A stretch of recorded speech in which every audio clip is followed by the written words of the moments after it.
Good morning, everyone. My name is Jovita Dominguez. I am the Chair of Education and Licensing, and we are taking roll call. I was appointed by Governor Newsom in the education role, and I believe Dolores, good morning. Hi. Yeah, good morning, everyone. My name is Delio. I am the current president of the BRN. I was appointed by Governor Newsom. Trisha Hi, good morning, everyone. My name's Tricia Wynn. I'm a public member appointed by Governor Newsom. and Dr. McCarthy. Actually, let's go to Reza and Lori. I'm just the Sure. liaison, so. Okay, Lori, good morning. Thank you. I am Loretta or Lori Melby. I'm the board's executive officer appointed by the board. And for clarification, Dr. Marianne McCarthy, you are not just anything. You are the liaison. Sorry, You're I'm the fabulous. liaison So to the thank Education you. Licensing Committee. And the supervising nursing education consultant. Mhm. Big All right. role. How about Reza? Good morning. This is Reza Pejjuhesh, BRN Legal Counsel. So, Mary Ann. Well, let's do the public, I think the moderator has to tell us the protocol, and then we'll go through public comment for items not on the agenda. Then we'll go through meeting minutes. All right. BRN moderator, would you like to take us to public comment, please? Okay, let me do some good morning welcoming stuff first. Good Perfect. morning, this is the BRN moderator. I will be moderating the meeting. To facilitate public comment, we will be utilizing the WebEx question and answer feature, which is now known as Slido, as I hope everybody's getting used to. When the committee reaches the point in the agenda at which public comment is appropriate, the question and answer feature will be turned on and members of the public can indicate that they would like to make a comment by inserting the phrase, "I would like to make a comment" in the question box, which is typically in the lower right of your screen. We will also query our in-person location here in Sacramento. I will then call an individual and unmute their microphone. The individual will have 2 minutes to make their comments. I will not give a warning as your time approaches. I will mute your microphone and will announce that your time has exceeded the time allotted. I will then proceed to the next member of the public who has a comment. Please note that the question and answer feature is being used only as a means for members of the public to represent that they would like to make a verbal comment. When your turn comes, you will be prompted to unmute. If your question can be answered, the committee will respond accordingly. When making your comment, speak about anything you believe is important for the members to know. Remember, committee members cannot address any item not on the agenda, items not on the agenda at that moment, items that you would like to add to a future meeting, or items that will be discussed later on in the agenda will be discussed at their correct times during the meeting. I will provide a brief reminder of this approach at the start of each public comment item. Finally, when committee members or BRN staff are not speaking, I would like to remind them to mute their microphone. If I detect background noise during the meeting as a result of unmuted microphones, I will mute your microphone automatically. Yay, now that we've got that out of the way, let's do public comment. We will be opening for public comment now. Please refer to the screen share for members of the public to see how they should type in their request for comment.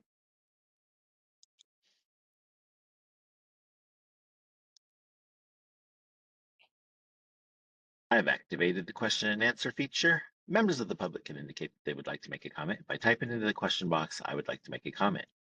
Please remember you will have 2 minutes to make your comments. I will not give a reminder as your time approaches. I do not want to interrupt you nor cause you to lose your train of thought. I will mute your microphone and inform you that your time has expired and we'll move on to the next member of the public. I'll pause for a moment for members of the public to type in, "I would like to make a comment."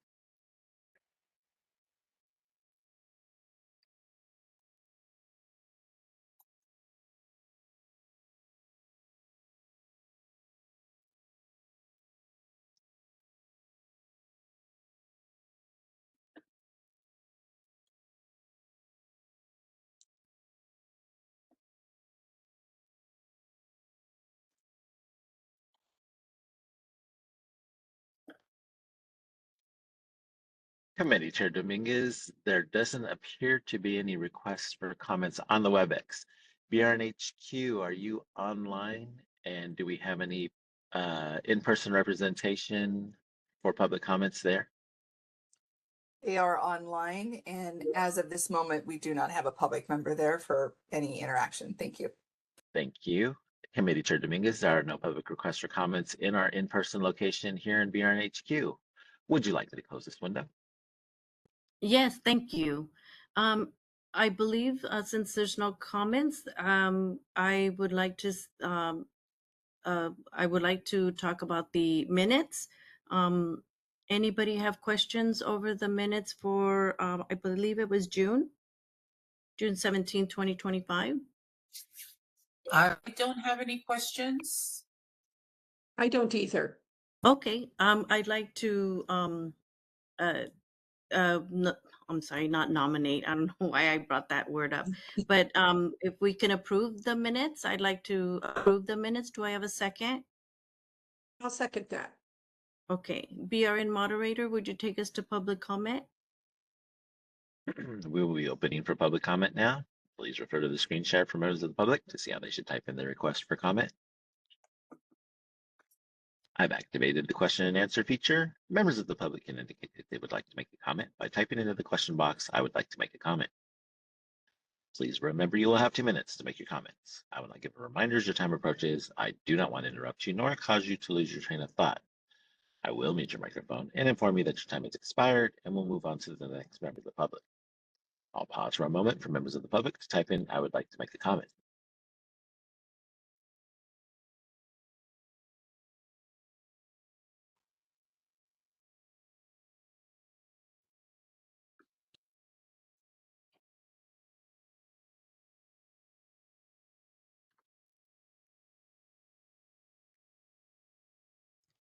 Committee Chair Dominguez, there are no public requests for comments on the WebEx. We have no in-person representation here in BRN HQ. Would you like me to close this window? Yes, thank you. I, Jovita, votes yes. President Trujillo Dolores Trujillo votes yes. and Trisha Wynn. Wayne, yes. Motion carries. I believe that takes us to Dr. McCarthy to start us Good out with the morning. Good morning. I'm Mary Ann McCarthy. I'm the Supervising Nursing Education Consultant and the liaison for the Education Licensing Committee. We'll start with agenda item 4.1, which falls under 4.0, of course. Discussion and possible action. Well, actually 4.0, thank you, Board Moderator, for going back to 4.0. Thank you. Items for consideration within this agenda number will be discussed and voted on as consent agenda items unless a committee member or a member of the public state they wish to pull one or more items out for further discussion or a separate vote. So in 4.1, discussion and possible action regarding whether to recommend ratification of minor curriculum revisions, acknowledge receipt of program progress reports, and whether to recommend ratification of clinical facility approval or other action. So according to board policy, nursing education consultants may review curriculum changes that do not significantly alter philosophy, objectives, or content, and program can implement as needed prior to board approval. The nursing program shall not utilize any facility or clinical experience without prior approval of the board. Each program must submit evidence that it has been compiled with requirements set forth by the board and shall only assign students to facilities that can provide the experience necessary to meet the program's written objectives for student clinical learning experiences. These requests are then reported to the Education Licensing Committee and to the board for approval. The BRN staff have received and reviewed all documentation for the program requests that are listed on agenda item 4.1. Information on these requests are on the list provided in your materials packet, and these are consent agenda items. Thank you. One point of clarification, Dr. Mary Ann McCarthy mentioned these were minor curriculum revisions. These are for any curricular revisions that a pre-licensure program has. So we no longer classify them as minor or major. They are just the curriculum revisions. So just a point of clarification. Thank you.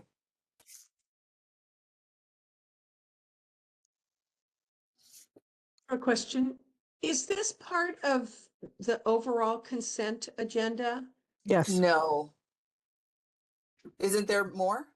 There's more to the Miriam? consent, yes. Yeah, there's more to, this is just the This is the beginning. first So part of the consent. what we're addressing right now in this motion are the pre-licensure, in-state California programs for curriculum revisions, clinical facility acknowledgement, and any receipt of progress reports that we've received from the school in the interim between committee meetings and board meetings. Thank you very much. I was confused how much of the consent agenda we were taking up. I do have a question on 4.3, but I'm perfectly happy with this item. No problem. Thank you. All Don't right. have- So then we will need a motion for 4.1. Okay, Okay. I recommend to approve of the proposal curriculum revision and clinical facilities and to acknowledge the receipt of the program progress reports. Do I have a second? I'll second. Wins. This is Dolores. Okay, Dolores Trujillo. Thank you. BRN moderator, would you take us to public comment? We Please. will be we will be opening for public comment now. Please refer to the screen share for members of the public to see how they should type in the request for comment. I've activated the question and answer feature. Members of the public can indicate they would like to make a comment by typing into the question box, I would like to make a comment. Please remember you'll have 2 minutes to make your comments. I would like to give a reminder as your time approaches. I do not want to interrupt you nor cause you to lose your train of thought. I will mute your microphone and inform you that your time has expired, and we'll move on to the next member of the public.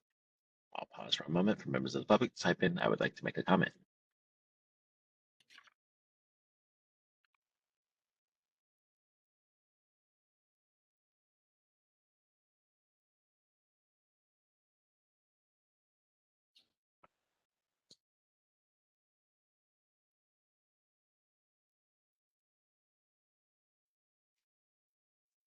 Committee Chair Dominguez, there are no public requests for comments on the WebEx. We have no in-person representation in BRN HQ. Would you like me to close this window? Yes, please. I, Jovita, votes yes. Dominguez and President Trujillo, Dolores Trujillo votes yes. Trisha Wynn, Win, yes. motion carries. Thank you. Moving on to agenda item 4.2. Discussion and possible action regarding whether to recommend approval, acceptance, or other action for approved nursing programs. Under this section, we have continuing approval of pre-licensure nursing programs and continuing approval of advanced practice nurse practitioner nursing programs. The BRN staff have received and reviewed all documentation from program requests listed in agenda item 4.2. So 4.2.1 through 4.2.7. This information on the request is on the list provided in your packet. These programs have met all board rules and regulations related to the request and are consent agenda items. Thank you. Any questions Yeah, or I do. concerns? I do. I am Go ahead. concerned So, about the amount. Dolores. Go ahead, Lori. Dolores, this one is for our in-state pre-licensure nursing programs. They're continuing approval visits. So I believe you and Tricia had mentioned that you were interested in pulling out an item in 4.3. So that's one more agenda item to come. Perfect. Thank you. Thank you. I don't have any further questions. Trisha, you're good? I'm good. Yeah, thank you. All right, then I'd like to recommend to continuing approval of pre-licensure nursing programs, continuing approval of advanced practice nurse practitioners nursing programs. Do I have a second? Yes, I'll second. Win. Thank you, Trisha Wynn. BRN moderator, please take us to public comment. We will be opening for public comment now. Please refer to the screen share for members of the public to see how they should type in the request for comment. I've activated the question and answer feature. Members of the public can indicate they would like to make a comment by typing into the question box, I would like to make a comment. Please remember you'll have 2 minutes to make your comments. I will not give a reminder as your time approaches. I do not want to interrupt you, nor cause you to lose your train of thought. I will mute your microphone and inform you that your time has expired, and we'll move on to the next member of the public. I'll pause for a moment for members of the public to type in, I would like to make a comment.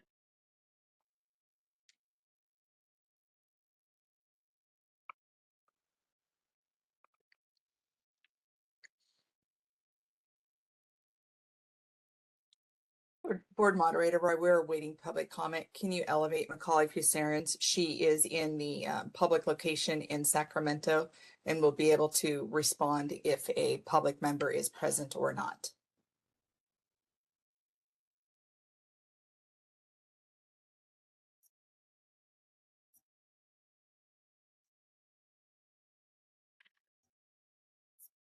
Committee Chair Dominguez, there are no public requests for comments on the WebEx. We have no in-person representation in BRN HQ.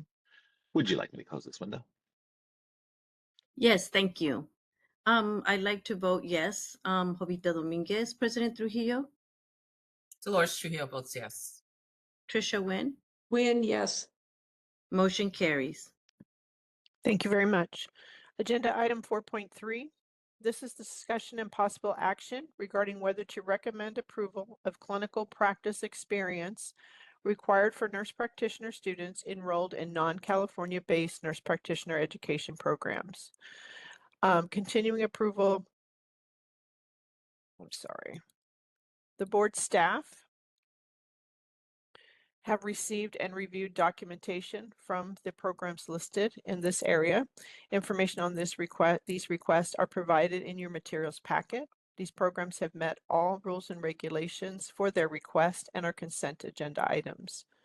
Although I know you're going to pull some out, or ask about it. So thank you.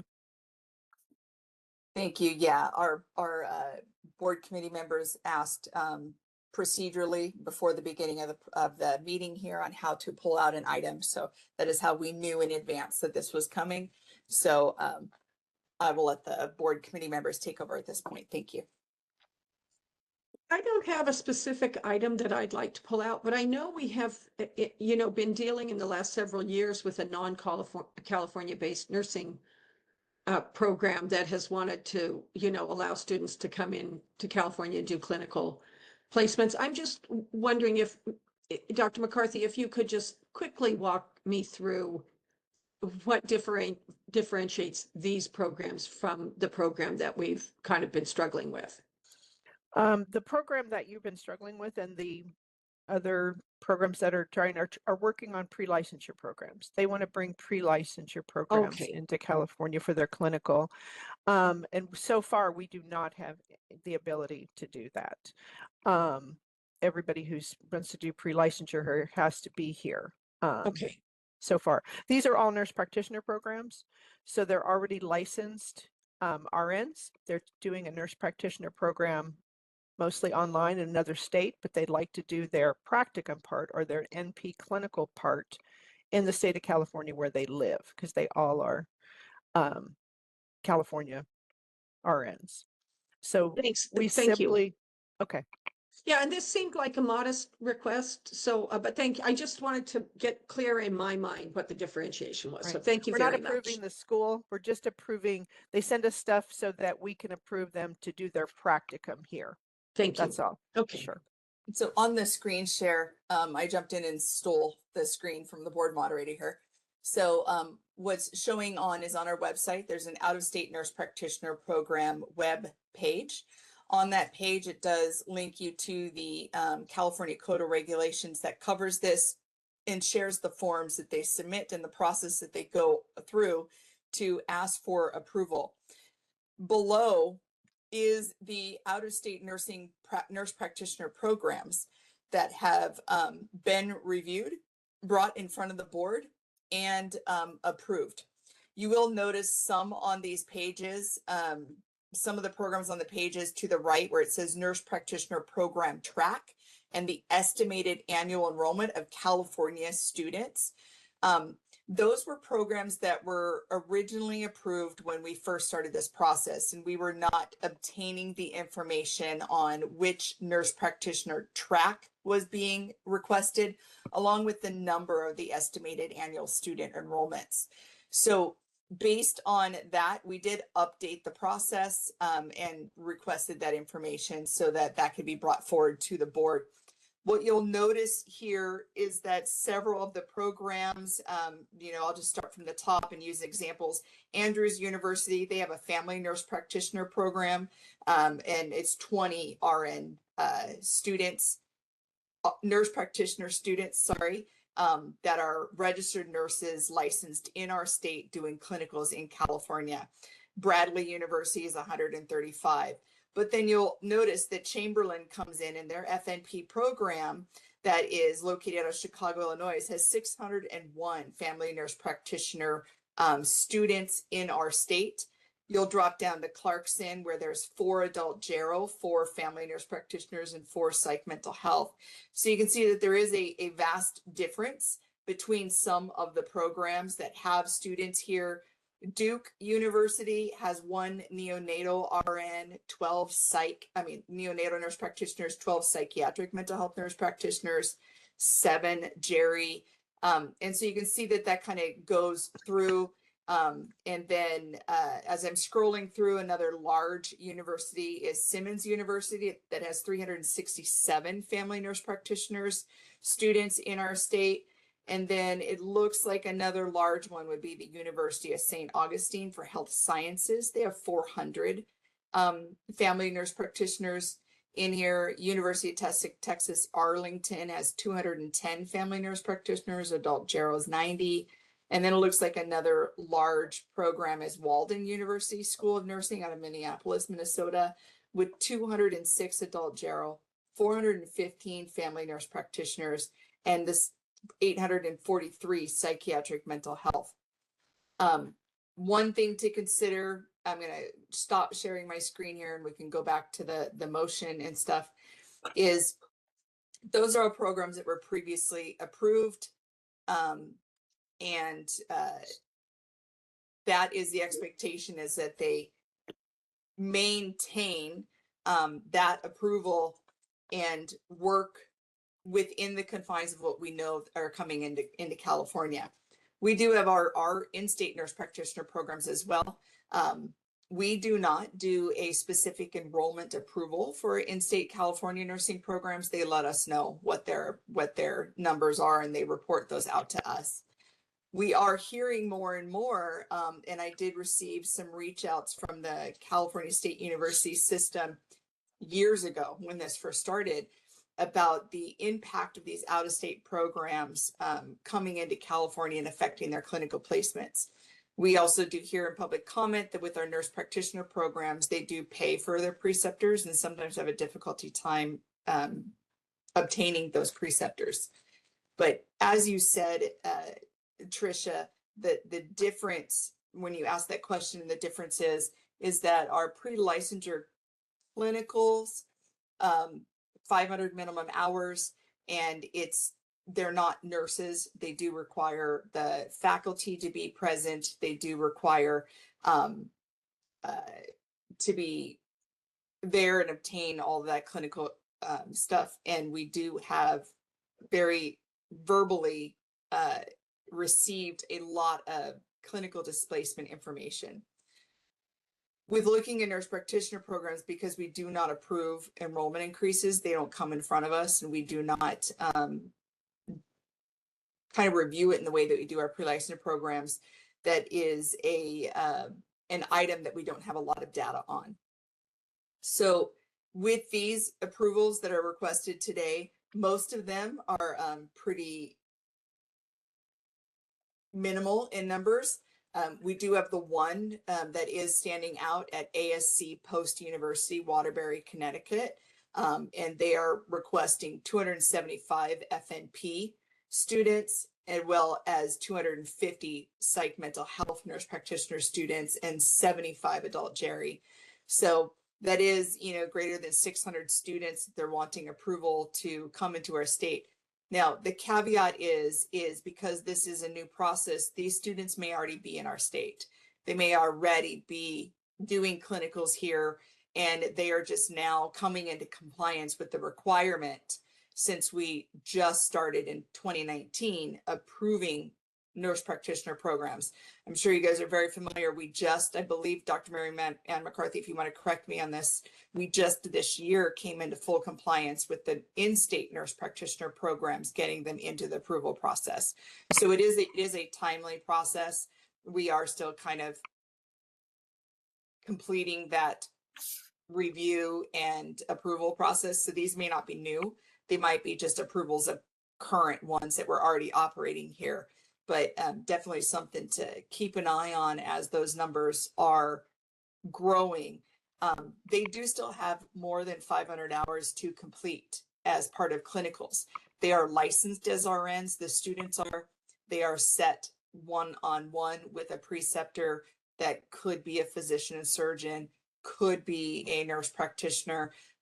They set that up. It's not, the faculty member is typically not present. But the faculty member is the one that is responsible for grading and communicating and watching the students. So for that provided some clarification, but the numbers are there.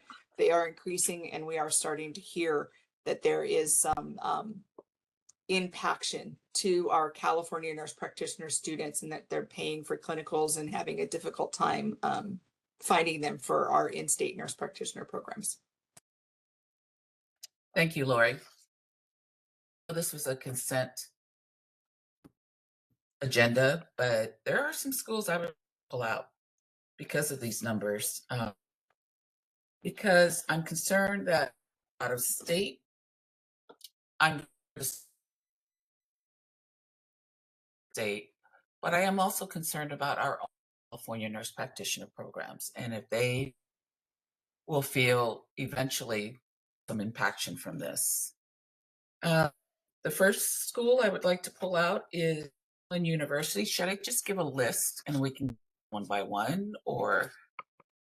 We'll just do one by one. If you're wanting to ask any questions or adjust anything, you have to do it on a one by one basis so we can document that and work through that process. And if I could just add really quickly that, as Lori said, many of these programs have been here for a long time and they're coming into compliance. I don't think they started with 200 students. I think it's probably been a while and they've built up to that. And I just want to let you know the process is that we don't stop anybody as they're going through the process to come into compliance, because we don't have any regulation that's, when we say they can, as long as they meet the requirements. So no one from these programs is here to speak. I would have to ask them to come, because this is, again, a consent agenda item and we don't stop them because they've already had students here. And so we can definitely pull out a list, but these people aren't here to speak. I would have to bring them to the board in order to speak, because the process we have right now is if you're coming into if you're coming in to come into compliance with our regulations, we appreciate that and we want that. We want to know who the people are. And it has been to this date consent agenda items, and no one's been stopped or asked to defend their school. Thank you. I understand, but this might be a first. Yeah. Okay, so maybe the schools that I have concerns about, and then goes to the board. Is that what you're saying, Dr. McCarthy? We can ask them to to be present at the Present board. at the You board can meeting. make Yeah. these are recommendations, and we can ask them to be present at the board if you have questions to ask them specifically. They are on review in compliance with our rules and regulations. So we haven't identified any concerns with them. The only thing that I believe that is kind of being brought up by the public was the enrollment numbers. And that is something, Lori, that we have some oversight on. The enrollers, am I correct? I'm pulling the regulation right now. Sorry, I'm less familiar with that regulation than I am with others. So let me just make sure it is 1486. It does say that the nurse practitioner education program requesting clinical placements in California shall obtain prior board approval. Secure clinical preceptors who meet the board requirements.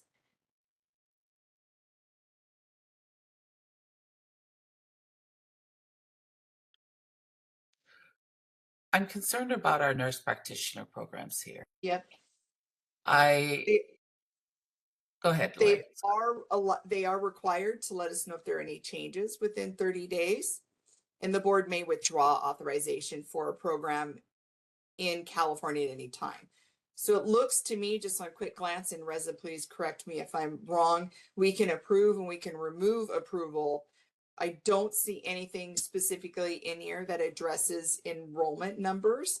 That may be something that we would have to do a regulatory change for. I'm not 100% sure on that, but I'm going to let Reza read through that regulation quickly. I could see that he's doing that and see if he has any insight. Thanks, Lori.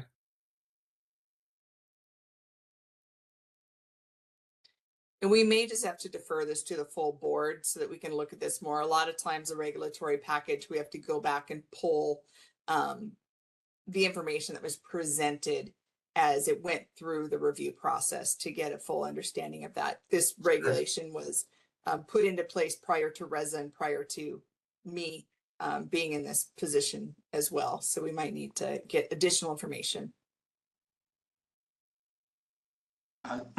Sorry. Go ahead, Reza. Reza here. So yeah, I think that's something that you can, again, as we're making recommendations to the board here, we can definitely ask the questions today. I can look into the authority over the out-of-state programs enrollment numbers. The regulation Lori pointed to here does give us, it does require them to obtain board approval, and that's more than just a formality and kind of a rubber stamp. There's got to be criteria that the board looks into, and so it would definitely seem reasonable, I think, at least for now, to consider that possibly fair game and ask whatever questions you have now, and you can even make a recommendation, and by the time of the board meeting, we'll have that nailed down. Thank you. And so just for clarification, just for board members and public here, we are not affecting with this approval and not approval and with the enrollment numbers in California, we're not affecting their overall enrollment numbers, right? They are able to enroll in the state that they're approved for and admit in as many students as that state allows them to. What we're addressing here is how many students we're allowing into California to do clinicals. So they give us a projected number of how many California residents are, how many of their students are licensed in California as RNs, enrolled in their nurse practitioner program so that they can do clinicals here. So if our board were to say, we only want 5 students, but they have 500 students, they can still enroll their 500 students, but only 5 of them are able to complete clinicals here in California. So it just so that for clarification, it doesn't affect their enrollment numbers. It affects how many of their RNs that are licensed in California can do nurse practitioner clinicals in our state. So we can defer taking any action on this consent agenda item at this point, and you guys can just ask to defer this 4.3 to the full board for further discussion if that's something that you want to do. And I just want to add that, and I don't think that Reza meant it like this, but I just want to make sure everybody knows that this is not a rubber stamp consent thing. I review each one of these programs. It is a long process. They'll tell you how long they have to wait. It's so long. But we do spend a lot of time reviewing them. That doesn't mean we can't look at this, of course, but it's not just great. You send me your name and address and we put you on this list. It's way more detailed than that. Thank you. Yeah. Thanks, Marianne. This is Reza. I only meant that the regulation that specifies the board has to approve these programs, that there's criteria that go into that, and it's not just they submit a request and we right. And also, like Lori alluded to, a lot of these schools have been doing this for a long time. They've had students in California, and we're trying to bring them into compliance just like we are our in-state programs. And so it's hard because, especially if they're not here to speak for themselves, they just don't, they could have been here a long time and they definitely, most of them definitely have students in progress already. So we would have to have some kind of teach out for them so that they could finish and then come into compliance with whatever numbers we choose. You choose, not me. Thank you. So we can defer this if that's something that you guys are interested in doing. We can get more information. We can do a presentation. We can ask for any of these programs to be present at the board meeting. And we can look at this process closer then if you choose to, or you can go forward with any type of recommendation that you guys choose up to and including a consent. I'm very. Yeah, go Oh, ahead, Dolores. Well, I was just going to say, I misread this agenda item. I'm embarrassed to say. I thought the numbers were much smaller than they are. And what would be helpful to me, number one, I'd like to defer this. And what would be helpful to me is how many of these students, especially like in that large number of, enrollment, how many are California residents and how many want placements in We only California? asked for that, Tricia. So the numbers that are on the list are what they're saying they have in Okay. California. I only Yeah, asked for okay. California, and it's on the regulation that Lori showed. It's only California numbers. We don't have all their numbers. We Okay. just asked for California numbers. Now they could have made a mistake and gave all, because some of these are old. Some of Yeah. these, but the ones some that of those I have numbers done are on this enormous. list. Yeah. So the list that Lori showed you on the website, a lot of those were done before my time. Okay. However, the ones that are on the list today, I did review all of them and ask them for only California. Okay. And that's how it's written, that only. So I can't speak to everybody on the website, but I can speak to the ones that are on this list for today. That's what they're saying. So the ones that are large, that's what they're saying they have here Okay. today. Thank you. And So we- I would be and in we- favor of deferring this so we can really wrap our arms around it. And what we could do is we can pull information from Bureau of Private Post-Secondary Education. BPPE is required to, these schools associated that enroll California residents into their program are required to report that out to BPPE. They do what's called a STRIF fund, which is a tuition reimbursement if these schools were ever to go out of business, et cetera. And so they add a layer of public protection through BPPE. So we can get numbers from them that they show what their California resident enrollment numbers are. And we could ask if Dr. Mary Ann McCarthy had not already asked this, we can ask if these are projected enrollment numbers or current enrollment numbers for California, and how long they have had that number enrolled. Because what we want to do is not have a teach out occur. We want that the students are enrolled right now to be protected, to be able to complete and graduate.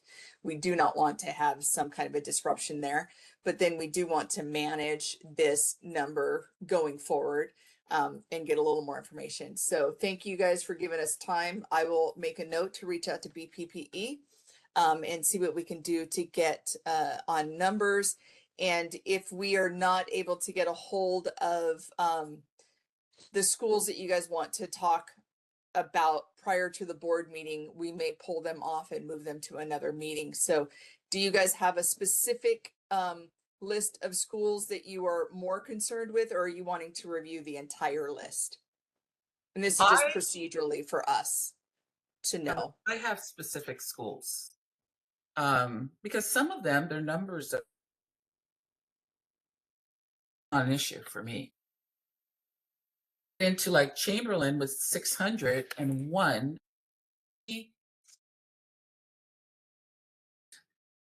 A high number for them last time. Is that correct, Lori? I'm pulling up my numbers here real quick. Sorry. So Chamberlain currently in our state as an out-of-state nurse practitioner program has 601 family nurse practitioner students currently enrolled and 86 adult general currently enrolled. Those are already approved. that's not a new request being considered today. So that Chamberlain school was approved previously at our board, and those students are here. If we wanted to adjust their approval, we do have that clearly outlined that says the board can remove approval, but I don't think that's what you're asking. No. So when I'm looking at the meeting materials for today, I'm just waiting for it to get to the page here. I'm just scrolling through it here. Sorry about that, guys.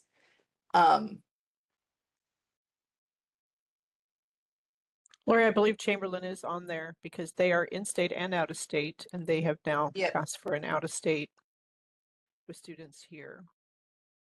Yeah, so I'm just trying to So get they to have that. both, I correct? apologize for that. I'm just scrolling It's quickly. okay, I am too. So There's a lot of stuff. Chamberlain is asking for 128 for their psych mental health nurse practitioner. It is the same location. And so this is essentially, it may not be the same location. The one that we have on our website is 505 West Monroe Street in Chicago, Illinois. And the one that is being brought forth right now says it's, it just says Chicago, Illinois. So it may or may not be. I could look to see if It's the there's same. They're adding a track. It's the same. They're adding Okay. a track. The psych mental health Okay. is a Yeah. I believe a new track for them. Okay, so that But would they're be, asking for looks like, 128. Yes. yeah, so that looks like it's a new process. And so that would be directly in alignment with what you're looking at, Dolores. It looks like that psych mental health was not previously something that they offered in California with that number of students. They're already in compliance with us with the two tracks that they have, the FNP and the adult Gero. It looks like they are expanding their program and want to include California RN residents here doing a psych mental health. Just And as Lori, a am I caveat, wrong? Am I wrong that in the list that's in the materials, which is what we're focused on today, the only one that has really high numbers besides Chamberlain with 128 is Post. ASC Everybody Post else University, it is, looks like. I think everybody Yeah. else is under 10. Well, one person has 15 and Yeah. 30, but most of them are not as Are high pretty- as those two. Pretty minimal. Yeah. The one thing though, I just want to throw out there for board committee members to just have a thought process in is throughout California, there is a huge need of mental health providers. And so to look at the psych mental health nurse practitioner, that does answer a need of one of a large push that's with HCI with the state of California to really get mental health providers into California. This is a pathway in, so I want you guys to consider that. I'm not trying to divert you. I just want you guys to take all things into consideration. So it looks like today at this point, Trisha, you mentioned that your motion was to defer to the board and pull this out. Was it for all or just for Chamberlain and ASC Post? To start. Well, sorry. No. I'm interested in what you have to say, Dolores. I'm having trouble hearing Dolores. She seems to have pauses. And so if she gives us a list, let me know so I can write them down. Is anybody else having problems? Your audio is a little choppy. Your video is fine. If we can have you drop off camera for a minute as you speak, I just want to see if your audio improves. Oh, is that better? It seems to be, but keep speaking, and so we can Yeah, test tell us it. your schools so we can test it. For me, it's more schools. So I don't know which whole thing. Yeah, we're getting every other word or Okay. so. So Dolores, you can come back on camera. That did not fix the issue. You are choppy at this point. It sounded like to me that you said you're concerned about all the schools and kind of looking at the process as a whole. If that's accurate, we can defer the entire list, and then we can do a presentation on this process as well as look at the approvals of these at the board meeting. Yeah, we can defer the whole list because it's more than Okay. 20 that I have concerns with. Okay. Yeah, I wouldn't mind learning a little bit more about the process. As I said, I came into this agenda item very confused. So I do understand more, but I'll bet other board members would appreciate just hearing about this. I do agree that the numbers on a couple of the schools seem large, and I know there is a need, so that's great. But when we kind of approve these, these increases without kind of fully understanding, I don't know that we're doing great work. So Okay. thank you. We will, Sure. I just want to be completely transparent with our board members. We will make every effort to get this in alignment for the November board meeting. I can't guarantee that Okay. we'll have the information that you need on each of these individual schools by then. We may have to defer to the next ELC meeting to be able to do this. If we do that, I do want to make sure that the schools that are currently operating in California with their RN, licensed RN California residents attending their nurse practitioner programs, that we're not having any effect on that current process, that these students are not negatively affected by the board wanting more information. So I just want to set expectations that we may not be able to in the next 2 weeks be able to get the information that you guys are requesting from each one of these programs to be able to get those items approved and put forward to board. So I would actually recommend that we defer this list to the next ELC, and that the board is where we can do a presentation on the approval process and have some discussion around that. And then that way you guys have a good solid baseline, and then we can look at these again at the next ELC in 2026. I think that's a great idea. Yeah. Okay, I think that's thank you. great. So And I'm gonna thank you for your patience with me. I just have to say one thing. If there's any of these programs that are on this call listening, don't panic. I'm going to reach out to yes. you. We're going to get what we need, and we'll get it. So you don't, like Lori said, you don't need to change anything you're doing. Just continue what you're doing. We'll ask you for more information. We'll get that together, and I'll let you know. It looks like everybody will need to be on and being able to talk should questions come up. But I will be in contact with you. Thanks. Thanks Thank very you, much, Dr. guys. McCarthy. That's important. No worries. So I'm going to repeat the motion as I understand it. And if you guys agree with it, just so move, and then we'll get a second. So we're going to defer taking action on this approval of these out-of-state nurse practitioner programs that have California RNs enrolled in them doing their nurse practitioner clinicals in California. Instead, so we'll defer this to the next ELC meeting right now that is scheduled for February 2026. What you guys are asking is on the next board meeting in November that we do a presentation on the approval process of the out-of-state nurse practitioner programs and start discussion around the impact of our in-state nurse practitioner programs with these approvals. Is that accurate? So moved, yes. Thank you. Okay. So then, Jovita, that would be a second for you. Trisha, was that your Yes, thank first you for very your much. deferral? Thank you. Yes. BRN moderator, would you please take us to public comment? We will be opening for public comment now. Please refer to the screen share for members of the public to see how they should type in their request for comment. I've activated the question and answer feature. Members of the public can indicate that they would like to make a comment by typing into the question box, "I would like to make a comment." Please remember you'll have 2 minutes to make your comments. I would like to remind as your time approaches, I do not want to interrupt you nor cause you to lose your train of thought. I will mute your microphone and inform you that your time has expired, and we'll move on to the next member of the public. I'll pause for a moment for members of the public to type in, "I would like to make a comment." Michelle would like to make a comment. 1 second, please.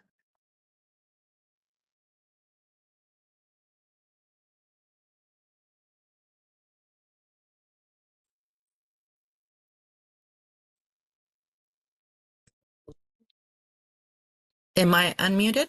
Yes, Yes, ma'am. you Go are. ahead. Okay, thank you. I'm Michelle Pereira. I am from Stanislaus State University, and I appreciate the discussion you all are having today because that is an issue. We could actually take more students in our family nurse practitioner program and our psych mental health if we had more sites available, but it's difficult getting sites for our students. We have a lot of people say no or ask us for payment, and as a state school, we're not able to do that. So all of those areas that you and issues you are all discussing this morning do directly impact us here in the California state schools. Thank you so much. Thank you for your comment. Jessica Padilla would like to make a comment. 1 second, please.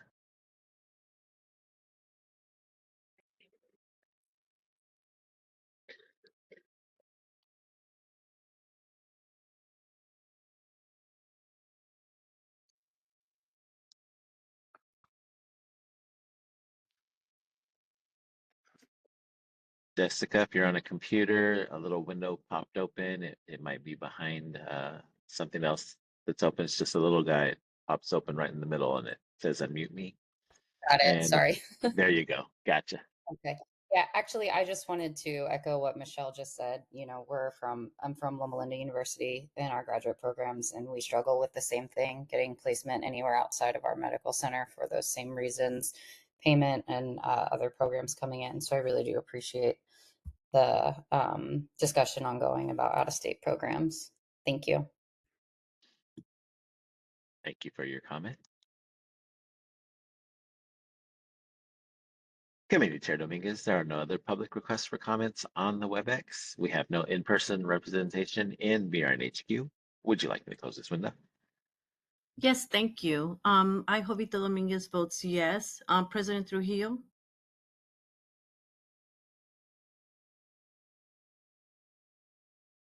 Trisha Wynn?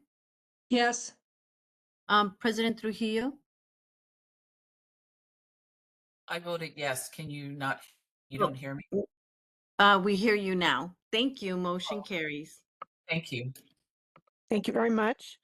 Moving on to agenda item 5.1. This is the discussion and possible action regarding pre-licensure nursing programs and we have only one today, that's in non-compliance. The board shall prepare and maintain a list of board-approved nursing programs in California whose graduates, if they have the other necessary qualifications, shall be eligible to apply for a license to practice in the state. The executive officer delegates the board inspection of all California nurses and written reports of the visit to assigned nursing education consultants. At the conclusion of a comprehensive program review, these reports are presented by the NEC to the board, which shall subsequently approve those programs that meet the requirements of the board. Upon receiving the report, the board determines that the board-approved nursing school is, if they just find out that they're not maintaining the standard required, a written notice specifying the non-compliance shall be immediately given to the nursing school. If the non-compliances are not corrected within a reasonable time, the board may remove the approval of the nursing program and provide written notice to the board on the board action. So 5.1.1 is the discussion and possible action regarding a pre-licensure nursing program in non-compliance, and this is Merritt College Associate Degree Nursing Program. They have been in non-compliance since their continuing approval visit in spring of 2023. The information on this program can be found starting on page 52. And board moderator, if you could please elevate the presenters on the list for Merritt College. At the August 2025 board meeting, Merritt College Associate Degree Nursing Program was placed on warning status for continued noncompliance with BRN regulations. Merritt must return quarterly to the ELC until the program is in full compliance. Now, since their last visit, a new program director has been hired in July of 2025, and the program continues to work towards compliance. The program voluntarily held admission this fall in 2025 to focus on the success of the current students in the program who will graduate in the spring of 26. Each program writes an executive summary in their materials that starts on page 54. And because Merritt has been with us and we've been working on this, this can be an information only for the committee and the board, or it can be a motion if you feel things need to be changed. The representatives are here should you have other questions.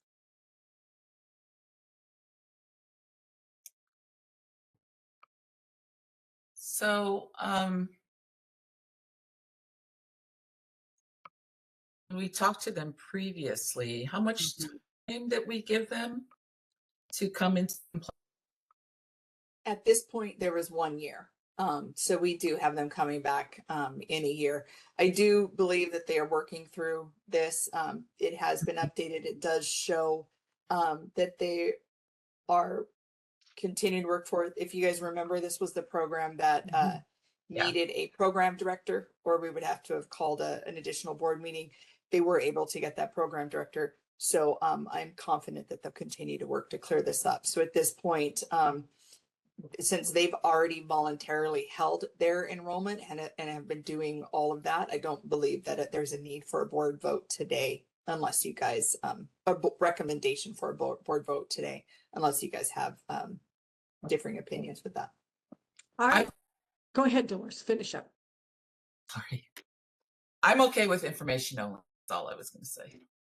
I am too. I was really impressed by how hard they've been working since we last met and talked about this. I mean, the new program director is doing an incredible job, and you know, all these things really take time. I have to say, I was really impressed reading the report, both the staff report and their report. So I'm inclined to just let this ride for a while and encourage them to keep on working hard. And they will come back again in February and at future ELC meetings as needed until they come in compliance. Once they come in compliance, they'll be on the consent agenda item, and they are working hard to get there. So it's my understanding that we're taking this as a information only? Correct. Okay, so we don't need any motion. Okay. No And motion needed. do we go to public comment? Yes. Yes. Okay, BRN moderator, would you take us to public comment, please? Thank you. We will be opening for public comment now. Please refer to the screen share for members of the public to see how they should type in the request for comment.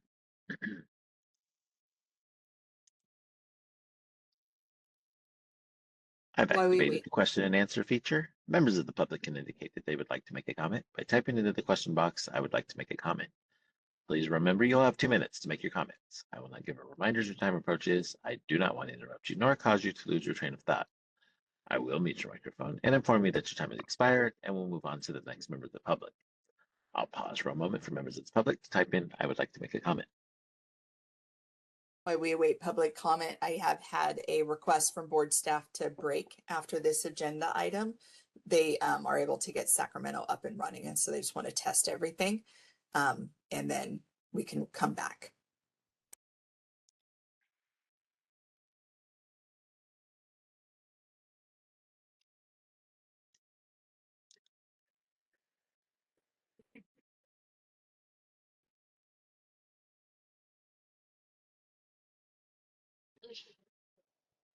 Committee Chair Dominguez, there are no public requests for comments on the WebEx.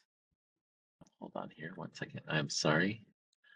We have no in-person representation in BRN HQ. Would you like me to close this window? Yes, thank you.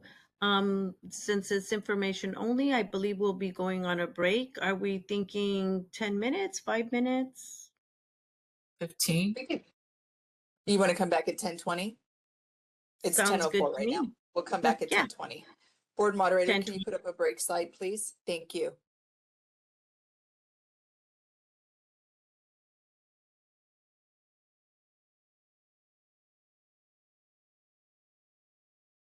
Okay, we are back from break. We will do roll call, Lori. Yes, please. Okay, thank you. Jovita Dominguez present, President Trujillo, Dolores Trujillo, present. and Trisha Wynn, Win present. and Dr. I have to McCarthy. ask, I'm sorry? is my sound okay? Yeah, I hear you. Right now it is, yes. Thank you. And then Lori, Thank you. I am present. and then Reza, This is Reza. I'm here. and Dr. McCarthy. I am here. Thank you very much. We're going to All right, thank continue you. on with agenda item 5.2.1, which is discussion and well, actually, just so you know, the next three are enrollment increases, and the final one today is a initial self-study. So these will all be discussion topics here. So 5.2.1 is discussion and possible action regarding a request for an enrollment increase for an approved pre-licensure nursing program. This is California Baptist University baccalaureate degree and entry-level master's degree nursing program, asking for an enrollment increase. Information on this program can be found starting on page 61 of the packet. And board moderator, if you could please elevate presenters on the list for California Baptist. So Cal Baptist is requesting an enrollment increase in Region 7, which is the Inland Empire. Their current enrollment pattern is for their entry-level masters, they have 40 students once a year for an annual enrollment of 40. And their BSN program, baccalaureate, they are doing 96 students twice a year for an annual enrollment of 196. They're requesting an increase in the ELM of 8 students. So they want to go to 48 students once a year. And then they're asking for an increase of 24 students of their baccalaureate cohort, asking for 110 students twice a year for an annual enrollment of 220. This request is to increase a total of 32 pre-licensure students annually. The growth data information is for Region 7 is on page 63 and 64. And there's also the form that they fill out where they contacted the facilities to find out who else is there. You'll see that collaborative form in the materials. And of course, everyone writes an executive summary, and that starts on page 65. The representatives are here. Should you have any specific questions? Thank you. Thank you, Dr. McCarthy. Sure. Representatives. Well, do you have questions? They're here. Yes, they're here. Yes. Okay. Go ahead. About faculty. They have the faculty sustain this increase. Karen, can you unmute? Are you able to unmute, Karen? Yes, There you are. Good morning. Yes, we have adequate faculty resources. We have a large faculty pool with 50 plus full-time and then many, many adjuncts. We are old enough that we have a lot of our alumni returning and applying to come work with us in the various teaching assistant roles to clinical instructors. Thank you. And then Dolores, I believe on the agenda item summary, they made the mention that they will not need to hire any additional faculty, that the amount that they've requested is only an increase of 32 students annually, even though it's going into BSN and ELM. That is a very small amount for this program. And because those numbers are being equally shared between the both programs, one of them is only 8 a year. The entry-level masters, it's 8 students that's coming into that program. And the BSN, they're doing 2 enrollments with 20, so only a total of 24 students totally in a year. It looks like there's 12 and 12 for each enrollment. So those are just like one clinical group for each one of those things. And so at that point, they did go ahead and make the statement that they have currently has 31 full-time faculty, 72 adjunct faculty, and the program has sufficient faculty to support the increase, and that they will not need to hire additional faculty. So they're able to absorb this. Okay. Further questions? I just wanted to say, I'm inclined to support this. I think it is a modest increase, and I think their numbers are very strong. So I don't have any questions on this at all. And then just for a procedural one, you'll notice that they did not turn in a clinical facility form, that kind of collaborative agreement that we kind of talked about with Sam Merritt last time, and it's in here for the next two, is because they're not increasing their clinical places. They're using their current clinical placements. It's going to have a neutral effect on the community. Thank you. Thanks, Lori.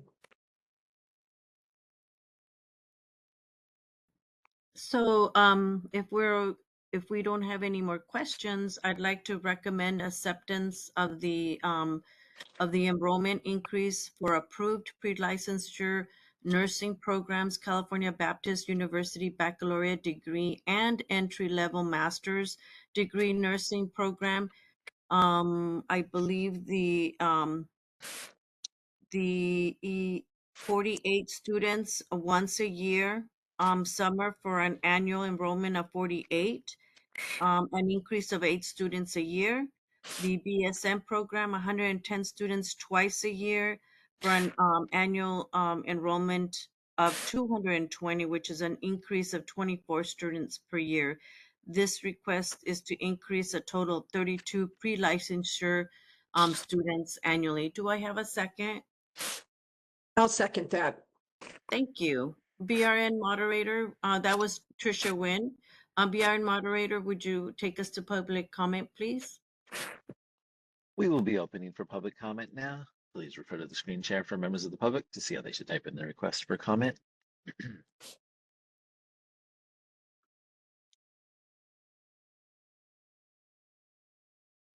I've activated the question and answer feature. Members of the public can indicate they would like to make a comment by typing into the question box, "I would like to make a comment." Please remember you'll have 2 minutes to make your comments. I would like a reminder as your time approaches. I do not want to interrupt you nor cause you to lose your train of thought. I will mute your microphone and inform you that your time has expired, and we'll move on to the next member of the public. I'll pause for a moment for members of the public to type in, "I would like to make a comment."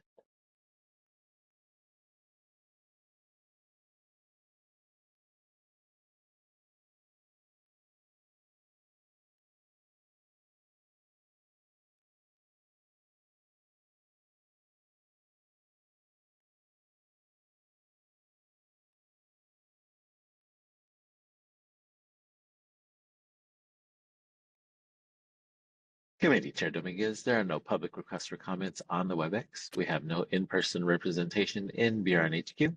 Would you like me to close this window? Yes, thank you. I'd like to take it to a vote. Jovita Dominguez votes yes. President Trujillo? Dolores, yes. And Trisha Nguyen. Nguyen, yes. Motion carries. Thank you very much. Moving on to agenda item 5.2.2. This is discussion and possible action regarding a request for an enrollment increase for an approved pre-licensure program. This is Marcia First School of Nursing, Associate Degree Nursing Program. Information on this program can be found in the supplemental packet starting on page 2. Theirs is separated from the big packet. Like the agenda, like the minutes were, they're in a separate, so you have to go onto the supplemental for Marcia First. And on that one, the supplemental, it's page 2. Board moderator, will you please elevate the presenters on the list for Marcia First? So Marcia First School of Nursing has campuses at Glendale, San Diego, Bakersfield, West Covina, and Riverside. They are requesting an enrollment increase at 2 of their 5 campuses. And the 2 are going to be their Glendale campus and their West Covina campus, both which are in Los Angeles Region 8. So their requested enrollment pattern is to increase each campus by 15 students 3 times a year, which would be an annual enrollment increase of 45 students at Glendale and 45 students at West Covina. So the annual increase will be 90 students between these two campuses. Glendale currently has, I think 60 students 3 times a year. And West Covina has 60 students, again, 3 times a year. They do a good job of keeping everything equal at the campuses. Their total annual enrollment for all 5 campuses will be 765 students. Their growth data information for Region 8 is on page 4 and 5 of the supplemental packet. And they also provided the academic collaboration form for the 2 hospitals that they're going to send these additional students to. So you'll see Montclair, and the other one is, I'm missing it on the tip of my tongue right now, but they have 2 separate collaborations on there that look at both the hospitals. And they also have their executive summary, which starts on page 10. The representatives are here to answer any questions about either campus's enrollment increase. Thank you. Can you do me a favor, Dr. Marian McCarthy, the ones that were elevated, can you let us know who's assigned to which campus so that Sure. if they have a question on Covina, they know who to go to for Covina. If they have a question on Glendale, they'll know who to Sure. go to for Glendale. So Gloria Blotti is the overall program director. The that's the overall program director. Then the campus director are the assistant directors. So Christina Bhaskaran is the assistant director at the Glendale campus, and Michelle Reedman, I apologize, Michelle, I should have asked you about that, is the assistant director at the West Covina campus. And the other person on the call Is the or CAO, Janelle. is this CAO? CAO. And can you spell that out for our meeting? It's Janelle, Janelle, and capital SOKOLOWICH.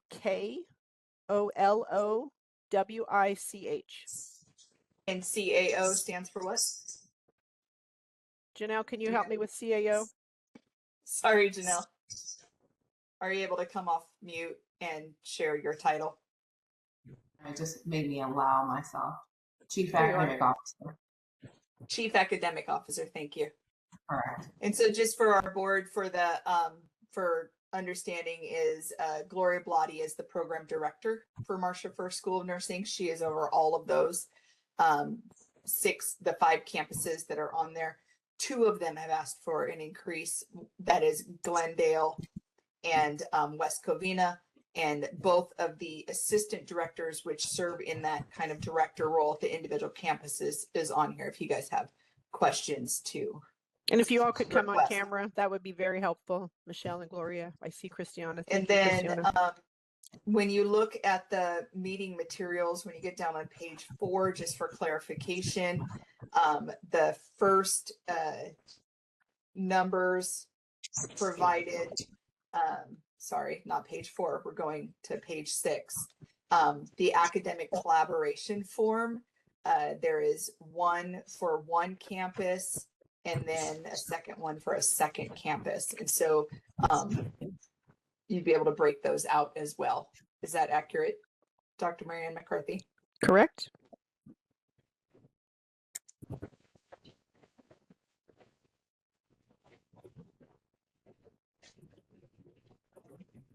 Yeah, when Tricia introduced this form, it replaced the 50-mile radius, and it just mostly focused on where the students will actually be going when they do an enrollment increase. And so these are the 2 sites they're going to be going to. So they contacted those sites to see where they would and might overlap with other programs. And go ahead, Tricia, did so you have a this is not demonstrative. This does not demonstrate all of their clinical placements, only the locations that would be affected by the enrollment growth. Is that accurate? Correct. Okay. They have tons of clinical placements, but this is where the new students will be going. So they checked with these 2 because that's who they had to talk to for their, to see if there was room for them to come in. Yep. Yes. Thank you. And then, of course, talk to the schools that they overlapped with and let all the schools know who are there.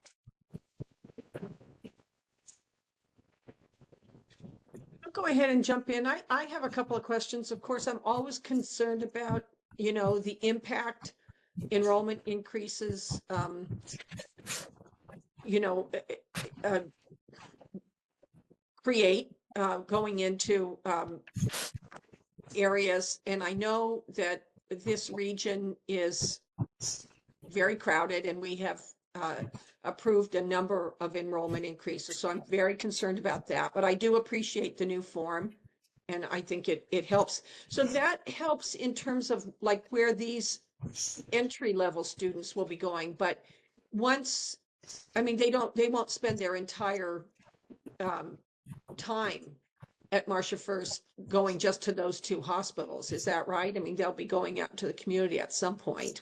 Will they, or will they be able to do every single clinical, you know, assignment My there? understanding, and correct me if I'm wrong, ladies, my understanding is that this is for their initial enrollment. And that we would have to adjust that moving forward if you want it for the entire program as they go through, because that wasn't how we're asking at this time. Yeah, I mean, I just wonder once this, once they get their initial placement, then of course we have a lot more students in the general population looking for clinical rotations. And what does that do to, other students from other schools? Christiana or Michelle, do you want to speak to your site and how that will look?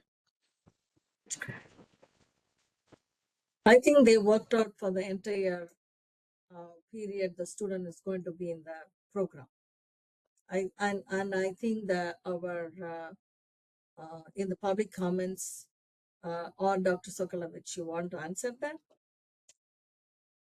Christiana, a question for me when I'm looking at this. So it does look like it is ICU based and med surg based. So it does seem to reflect that it would be the entirety of the program. I wouldn't think that you would enter first semester students into the ICU. What I'm not seeing on here are OB and peds or psych or Jerry, can you elaborate on the specialties, or are you guys planning to take LVN only, and do you have transfer credit? What is your process for these clinicals? Okay, so the sites are Kaiser, KP Downey, KP Riverside, KP Anaheim and Irvine, KP South Bay, KP Woodland Hills, Whittier Hospital, San Gabriel, and the Community Hospital of San Bernardino.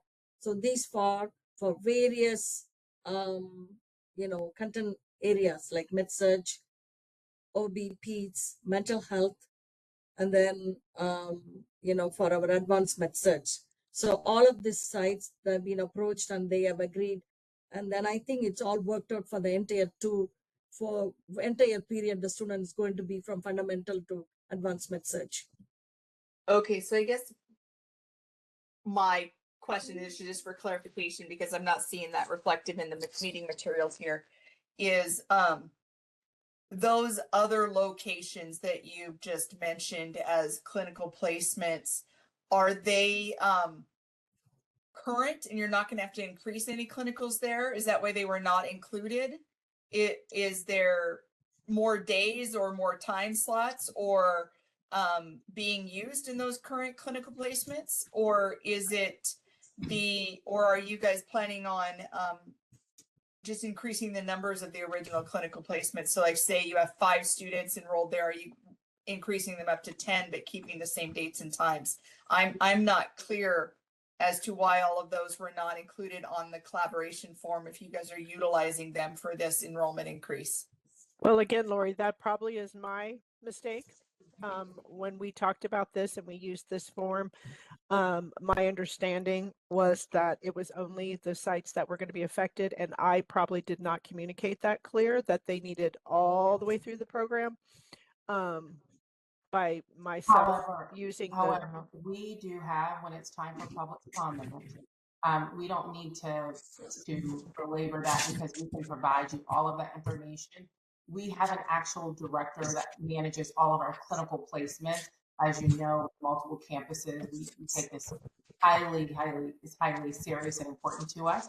So that person will be able to comment during the public comment section and can align and outline every single clinical placement we have throughout the entire program, we can accommodate that on this meeting. And we do have that person available and ready to answer.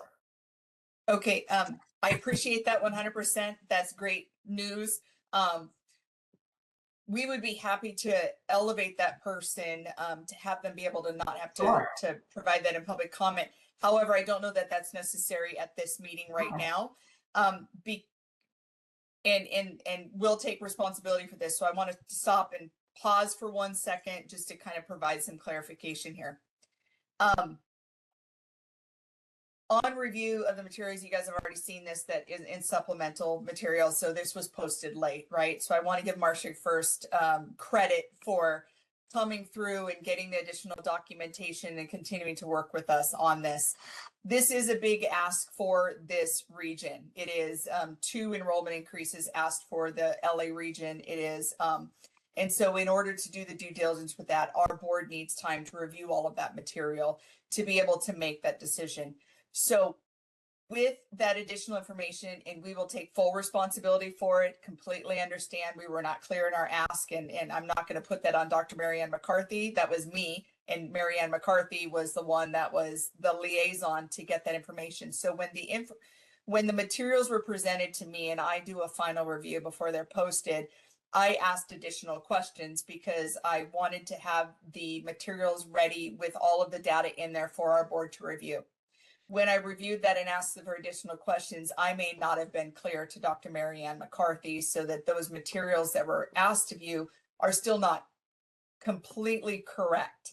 So what we're going to have to do is, in order for our board to be able to make the decision, we need a full clinical collaboration form that does cover, as the students that you guys are asking, for the 15 students coming in 3 times a year over what your original current enrollment projection is, we're going to need that mapped out on a form.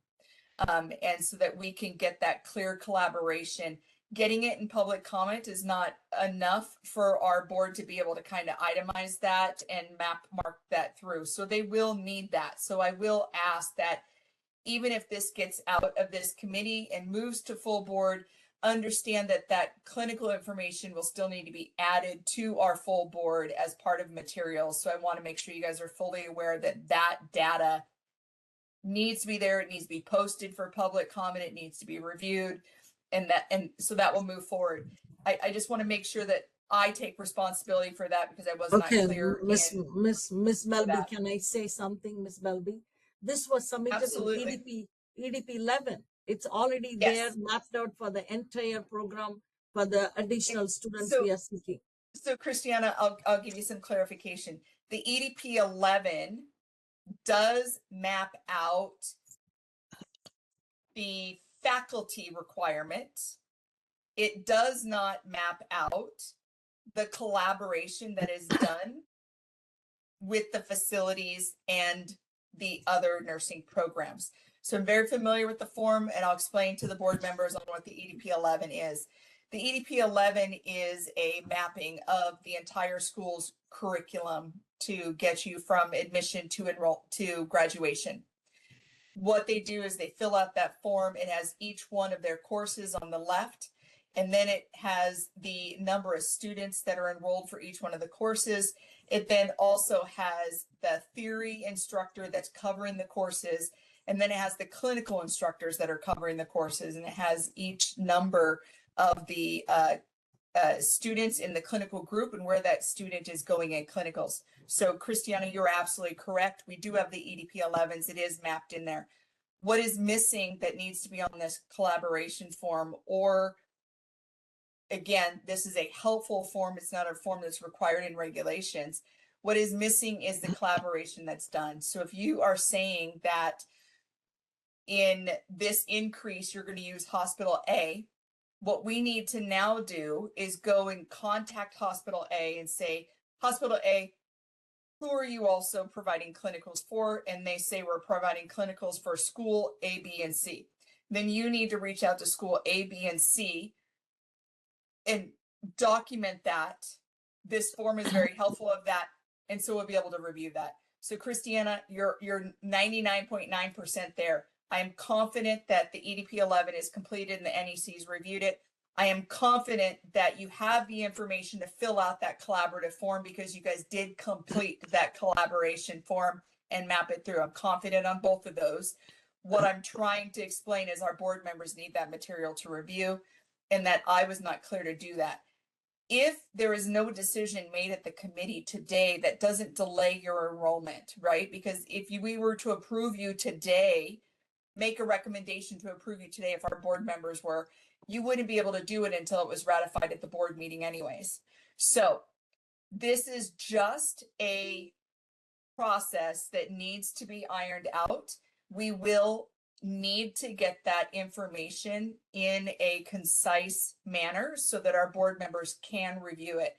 That will need to be included for the board materials in November.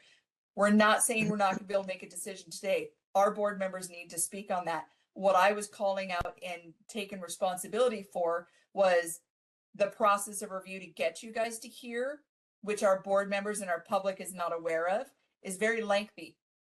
And at the final part before posting, it goes to me for review. And I did not adequately communicate the need for the additional information to Dr. Marianne McCarthy. And so she wasn't able to do that. I was taking accountability for that. I wanted to make sure that the public and our board committee knew that it was not the fault of Marcia First School of Nursing, that it was the process of our review. I was taking responsibility for that, so that did not look like you guys were not prepared. It was, I did not give clear instruction. So, And not if I that you can guys jump didn't in, do it, ladies, it I was will help just you. I will help this. you. We will help you. We need to use that collaboration form and put all of the clinical sites on one form. And we'll send you another example. We'll help you go through it. We'll help you work on it. And we have plenty of time to get it ready so the board can look at it before the final decision is made. But I appreciate it was last minute. And I know your NEC is out, so I jumped in, and I appreciate your patience with that process as we get through. And that collaboration form, if I understand correctly, Lori, everything on that collaboration form, it's a helpful document, so it can be in any format, but Yes. those are the specific things we need on that form. We do. We need the board to be able to see the impact of what at least one clinical group could do. So 16 CCR 1427 requires us to, it requires the school to take into consideration what effect of one clinical group would have. And in order to demonstrate that you guys have done that, we have created this form to show that you guys have completed that. And that has been very helpful for our board to be able to show that you are in compliance with 1427. So I don't want you guys coming off as sounding defensive. I do believe you did your job very well, Christiana. I wanted to make sure that it was very clear that it was my error in the way that I communicated with Dr. Marianne McCarthy when I was reviewing the materials. Do have one more comment. I'm kind of alarmed by the percentage on the attrition rates for Marcia First. I mean, they're among the highest I've seen, and I've been serving on this board now for going on 4 years, and I was hoping you might talk about that a little bit. So I believe you may have an error on the data you have. Our last year attrition rate was 16.8 and a graduation rate of 84%. And we're currently tracking 12.8% this year with the 87% graduation rate. And with the set goal of the community college system for the state of California at 16%, we are definitely tracking toward being below that for this year. Correct. So So, what- I know that you're new to your role. And I haven't had a chance to orient you, even though I promised you I would. Let me give you some additional background on that, on what our board members are looking at. And thank you guys, and both board committee members as well as our public, as we kind of walk through this process. So in our statute, and my board members are very familiar with this, in our statute is strictly outlines what our board can look at for enrollment increase concerns, or not concerns, requests, and what those concerns might be. And so in Business Professions Code 2786.2, lowercase b1f, it talks about when considering a request to increase enrollment, the board may consider only the following factors related to the ability to adequately train additional students. Roman numeral 1 is adequacy of resources, including but not limited to faculty, facilities, equipment, and supplies. And so that's why you will hear conversations come from our committee about faculty, ask about facilities, which are your clinical placements, and then looking at equipment, supplies. They may even ask you about, the facilities in this one is not clinical placements. It's your, the brick and mortar campus. Do you have enough rooms? Do you have enough, equipment, simulation equipment, anything like that there? And so that's your footprint. Then Roman number two is your availability of clinical placements. That comes in alignment as well with 1427, our California Code of Regulations. Then in Roman numeral 3, it talks about any complaints that have been verified by the board from students, faculty, and other interested parties. And then Roman numeral 4 says the licensing examination pass rates, graduation, and retention rates. It's not a number. They're not looking at a specific number. They're not looking at a snapshot. It is more trends. So we also have additional laws that talk about, like, your NCLEX pass rate has to be above 75% for first-time test takers. It doesn't mean that you have to drop below 75% for our board to say we're concerned. They could look at a trend of NCLEX pass rates and be able to say that you were at 90 2 years ago. This year you're at 80. Why was there a 10% drop in your NCLEX pass rates? What is that telling us?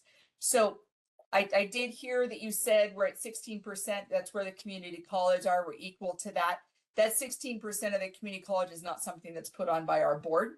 What that is referencing is that 16% from the community colleges, what the community college chancellor's office made a decision that says if their attrition is greater than 16%, they would not even come forward to our board to ask for an increase.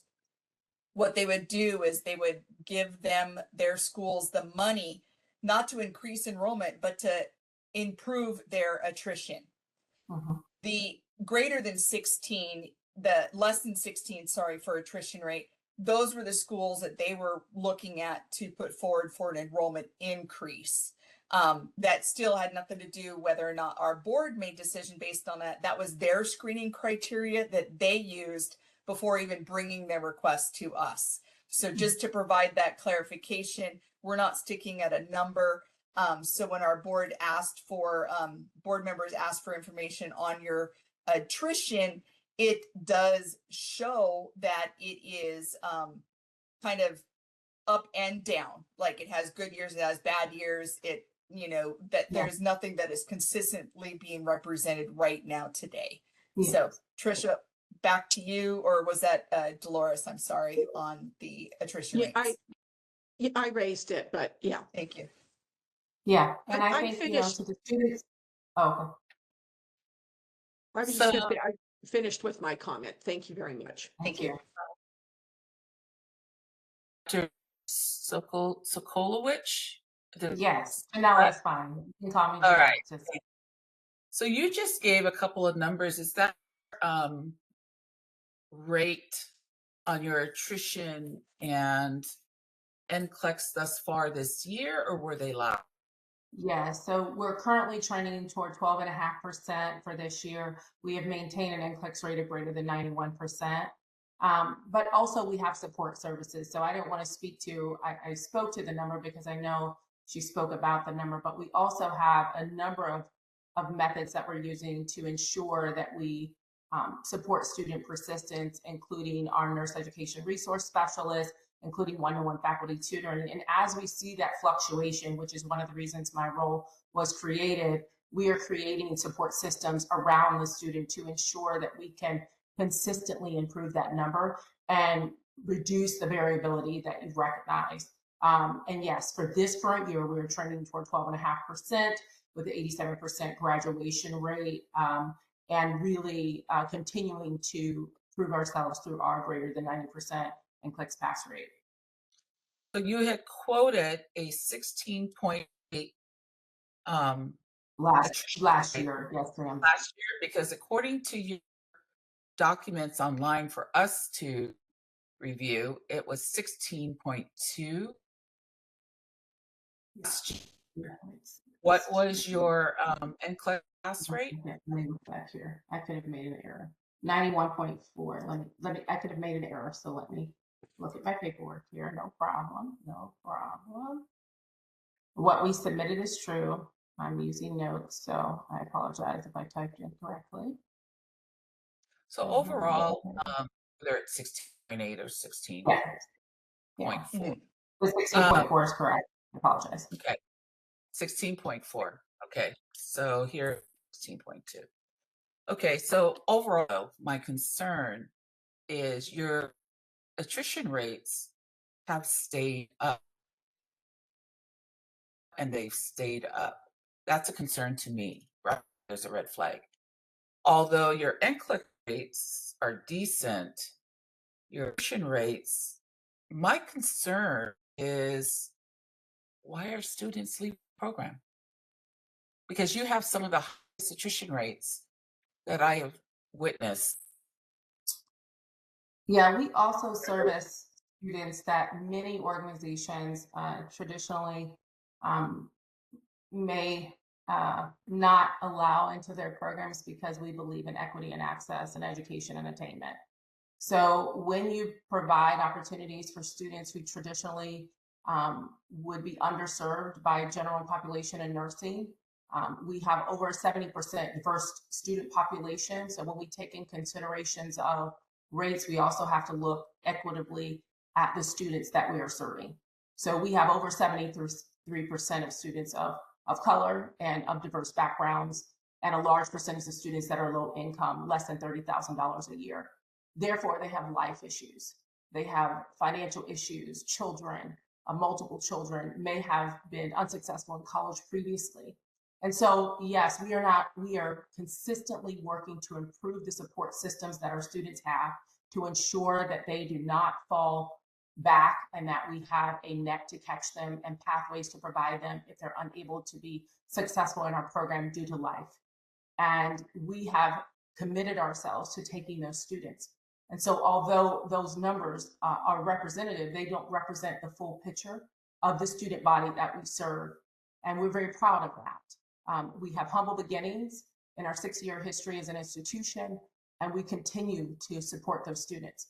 As I've stated, though, this year we are trending much less. And because we've increased the support systems, increased our financial support systems and communication with students, and we will continue to do that. However, I think it is important to note when you service diverse students, you will have students leave. And it's not that they're leaving on behalf of what we provide. It's that life happens and that students who have multiple things impacting them oftentimes are unable to complete due to financial issues. Specifically in the last few years, the financial impacts on students overall has been significant. And so we will continue to do that work. We are continuing to build opportunities for students with multiple opportunities for payment options, really giving them support systems. And that has been effective in reducing that attrition rate this current year. Thank you for telling me that you're on par with lower numbers this year, but they're still double digit.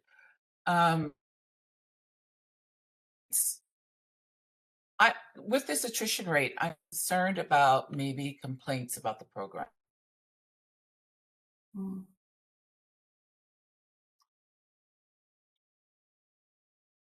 Hello? Can you hear me? Yes, ma'am. Yeah. Okay. Yes. So, Lori, do you know if we have any complaints about the program? either one, either West Covina or Glendale. They're both impacted areas too, and that's another one of my concerns. Okay, so I'm trying to hold up. So Go ahead. So for clarification, it says complaints that have been verified by the board from students, faculty, and other interested parties. So with that ask, we have received complaints on Marcia First in general. They do have 5 campuses.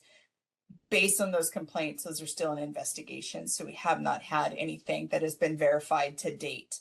So I do not have information for you guys to consider at this point until those investigations are complete.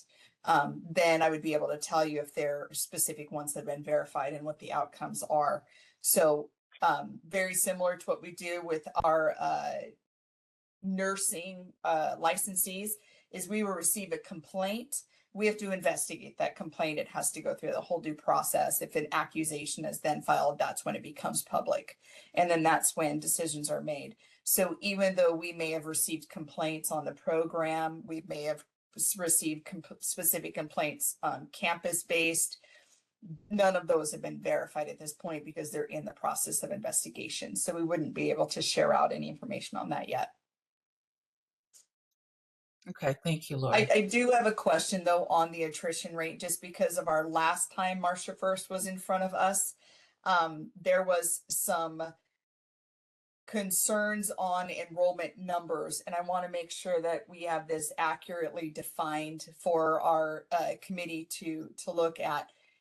Your attrition rate, is that from enrollment first day to graduation? Or is that enrollment pattern, because this is where we had it messed up last time. You guys were giving us enrollment from when they entered the nursing core classes versus enrollment numbers of when they entered the program. And so your enrollment numbers, are they the same when they enter the program as well as when they enter nursing classes? Is your attrition the same as when they enter the program as well as they enter nursing classes? Or are you guys separating those out? I know that wasn't clear last time. Yeah, let me validate that before I answer it. Being new to the organization, I just want to make sure I answer this correctly. So give me just a moment. I'll make sure I validate that. With Gloria, you being on the line, and Christiana, and I thought there was another person, Michelle. Are you guys able to answer that at a campus level? Do you guys know the enrollment numbers? Are they consistent from day one to entry into nursing, or are they different from day one and then different when you go into nursing? How do you guys track those?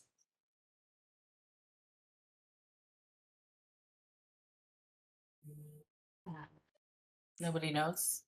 Sorry. Yes, they can answer. It's terms 3 through 6. I just didn't want to give the wrong terms.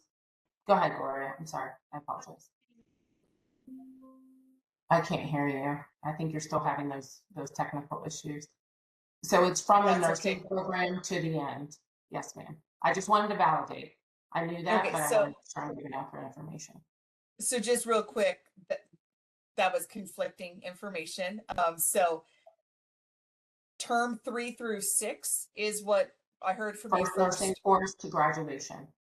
Okay. So do you guys offer any other nursing? Do you guys offer any other programs at your institution? Yes, we have pathways for LVN, medical assisting, dental hygiene, multiple pathways for students. Okay. And that's not represented in that number that the student may not transition to another program, which we definitely offer. So your general education coursework is front loaded before they go into nursing? Correct. And those general education programs, are they part of another program that you offer, or are they specific for nursing? No, they're specific for nursing. Okay. When the student is enrolled into that first general education course to have that specific for nursing, to go into nursing, they are then considered enrollment into the nursing program. So that is when your numbers need to start. So because your general education coursework are specific to your nursing program and not specific to another program in your institution, your enrollment numbers start semester 1. Your attrition numbers start semester 1 and go through semester 6, or however you guys have that separated out. So I just want to make sure that that's very clear. So what it looks like to me is we also need to go back and correct the numbers that have been reported.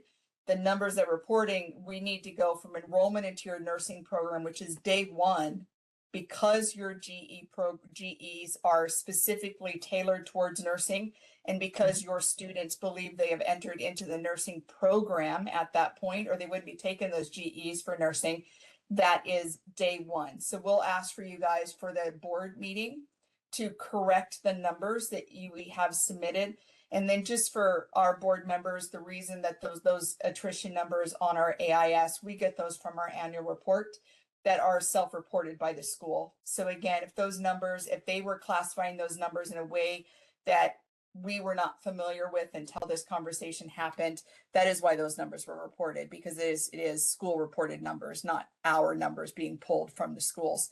So we will ask you guys to update the attrition and graduation numbers that you guys report to us for the enrollment increase that starts day 1 of your nursing program, semester 1, to the graduation of your nursing program, so that we can have that for consideration. The only time, and Christiana probably knows this very well because she came from a community college that I'm very familiar with. I used to be her NEC.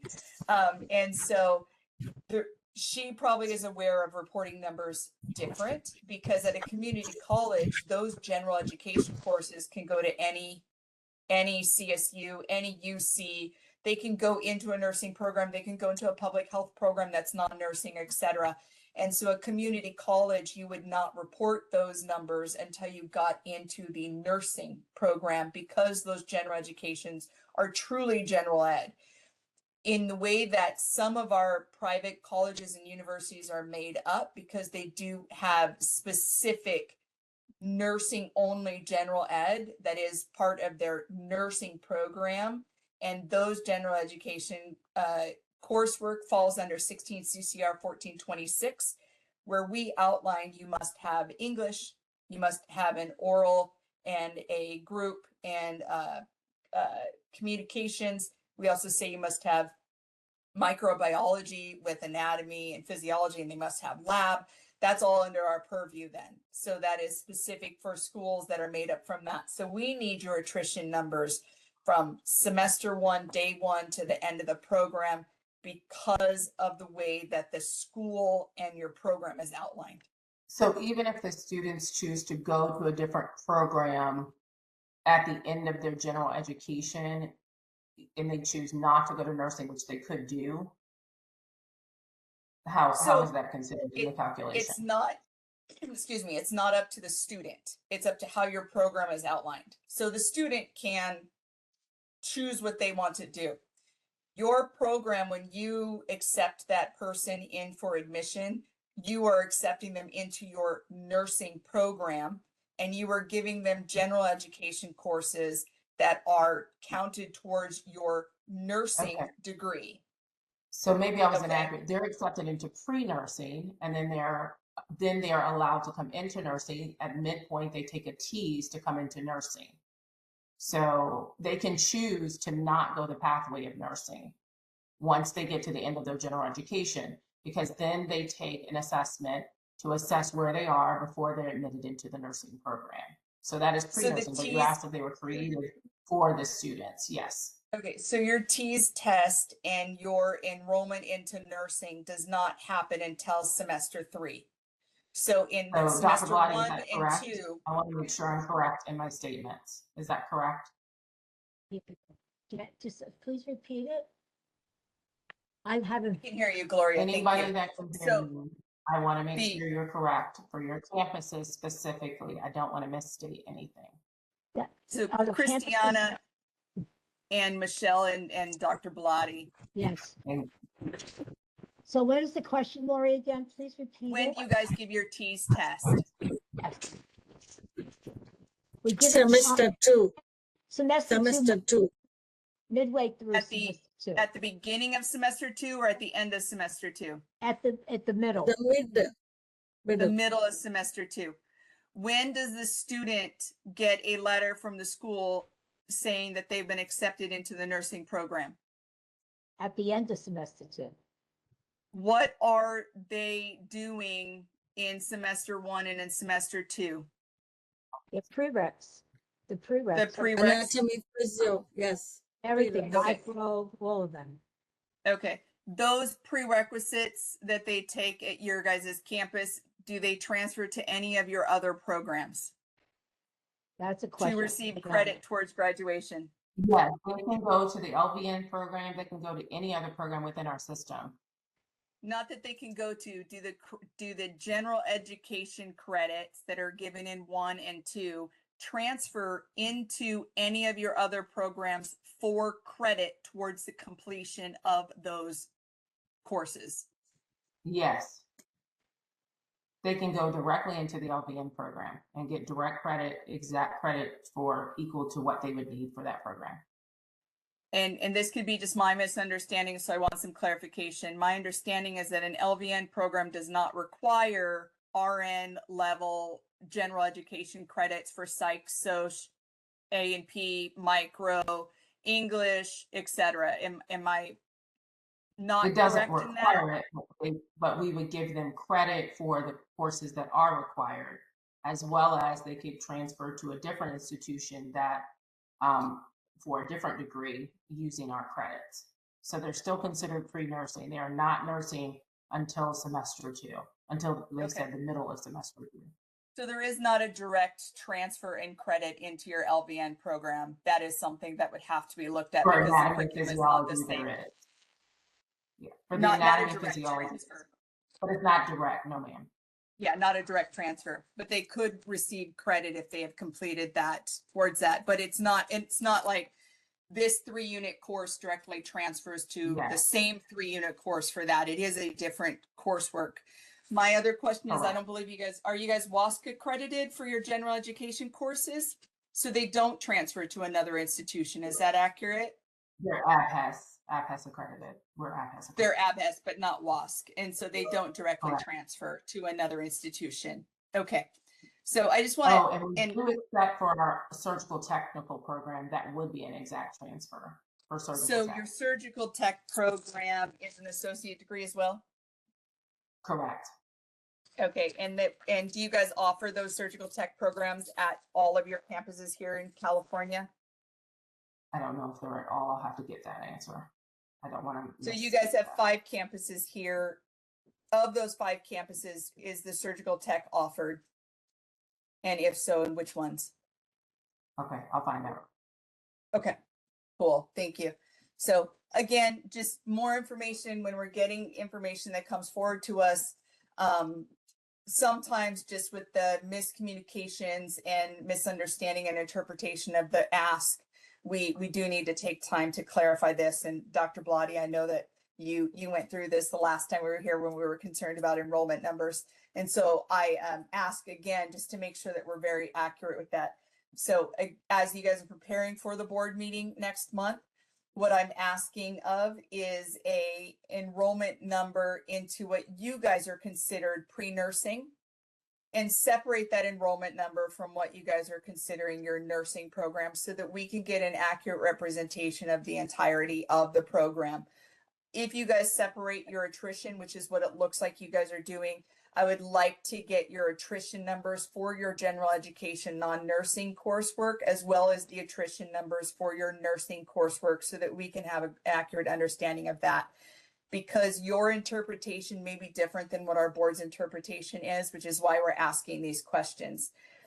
If you guys have general education courses that are offered to your student as part of their nursing program that cannot transfer to other institutions, that cannot transfer into other courses offered at that institution, specifically if they have to travel out of state or if they have to go to a different location, we need to know that to be able to take that into consideration, because what that means is you guys may not be considering the numbers in the way that our board member considers the numbers. It doesn't mean that our board is accurate and you guys are not. It means that we have a misunderstanding and we need to get on the same page. So by asking the clarification, be able to get that information, we'll be able to fully work this out to be able to make a decision based on what our board typically reviews. And so what we don't want to do is have our board thinking they're reviewing one thing, and in fact, they're reviewing something different and making a decision on it. So bring the information forward. I can't say affirmatively if we will align with your interpretation of what your pre-nursing and your nursing coursework is, or whether or not it will align with what our board typically decides as what nursing programs are. It is going to be based on whether or not those programs, those GEs are transferable, whether they're transferable to another course within the same campus location or not too far, et cetera. So there's a lot of information that needs to come from that. So we just ask for the information so that we're able to have that discussion at the board. So let me summarize that back to you. Yes, other private institutions do accept our credits. So do we need to give you a list of those institutions that have accepted our credits? Would that be helpful? It might be helpful because our understanding is the coursework that is offered through that are ABHES that are not WASC accredited have a very difficult time getting transferred. And many of the institutions, when we're looking at our RN to BSN kind of pathways, which we do have the statutory authority to look at for duplication, et cetera, like that, typically end up putting them forward as PLEP and testing them and having them go in a different way. And they do not do a direct acceptance of like from humanities, et cetera, et cetera. And so as a board, and again, sorry for taking the time, this is more educational, but I think it's helpful for everybody that's on the call, on the thing to hear. When we are looking at our schools, we look at our schools in many different ways. And one of the ways that our board has is that we work to facilitate efficient transfer agreements or other enrollment models between associate degree nursing programs and baccalaureate degree nursing programs. So students are able to complete the baccalaureate program without unnecessary repetition of coursework. Because of that additional role that we have outside of this, I am familiar that many of your general education courseworks do not transfer for that bachelor degree on a direct transfer. And so because of that, we do need to get that clarification if that has changed. Because my understanding is you guys are not WASC accredited. It doesn't directly transfer into CSUs and UCs. Some private universities may have a transfer agreement specifically set up for you for that matriculation. And I completely understand that. That is all stuff that our board would have to take into consideration. Okay. So total, we will get you the institutions that accept us for credit. Our surgical tech program is at San Diego, GCC, West Covina, Bakersville, and Riverside. All have surgical tech transition. So in all of your 5 campuses that have nursing programs in California, they all have surgical tech, so they can transfer. So you need that outlined as well, where the students can transfer to. So things that will provide clarity are where they can accept transfer, where the surgical tech program is offered, being that it is an equal degree. Additionally, you would like our pre-nursing attrition rates for the nursing students, correct? Correct. And then our post acceptance into the nursing program attrition rate clarified and cleared, correct? And then if you've got in examples of enrollment acceptance letters on when they're given, so that we can see clearly what is what was accepted, offered to the student when they accept it. Does that student on day 1, semester 1, believe they're in the nursing program, or do they not? And they have a full understanding that they might get to semester 3 and not be accepted. And then we would need your semester 3 enrollment information as well. So it's just really looking at that so that we can appropriately classify your numbers. And if your numbers align with how you guys have reported, that's great news. We're able to move forward. If it doesn't, then we'll have to work with that.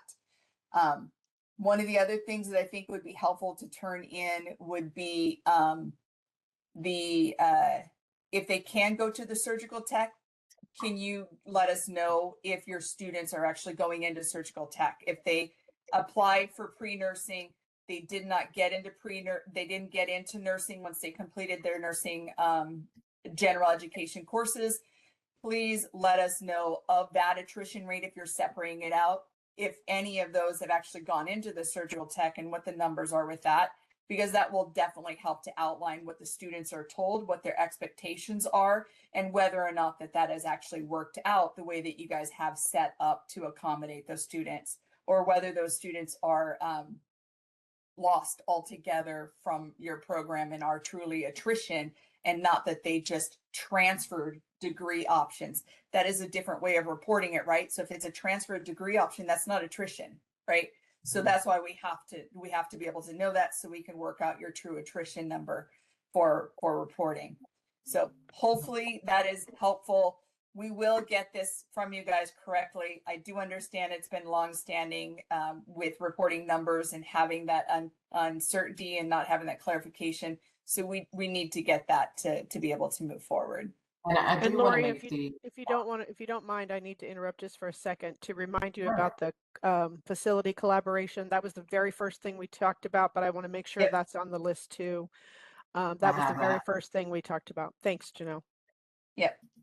If I could just add one point about this attrition rate and why it's important to me to know that this is that if students get accepted, and I appreciate that you take in students that might not get into other programs, but if they fail to complete the program and they're left with debt, I'm not sure that that's a better outcome.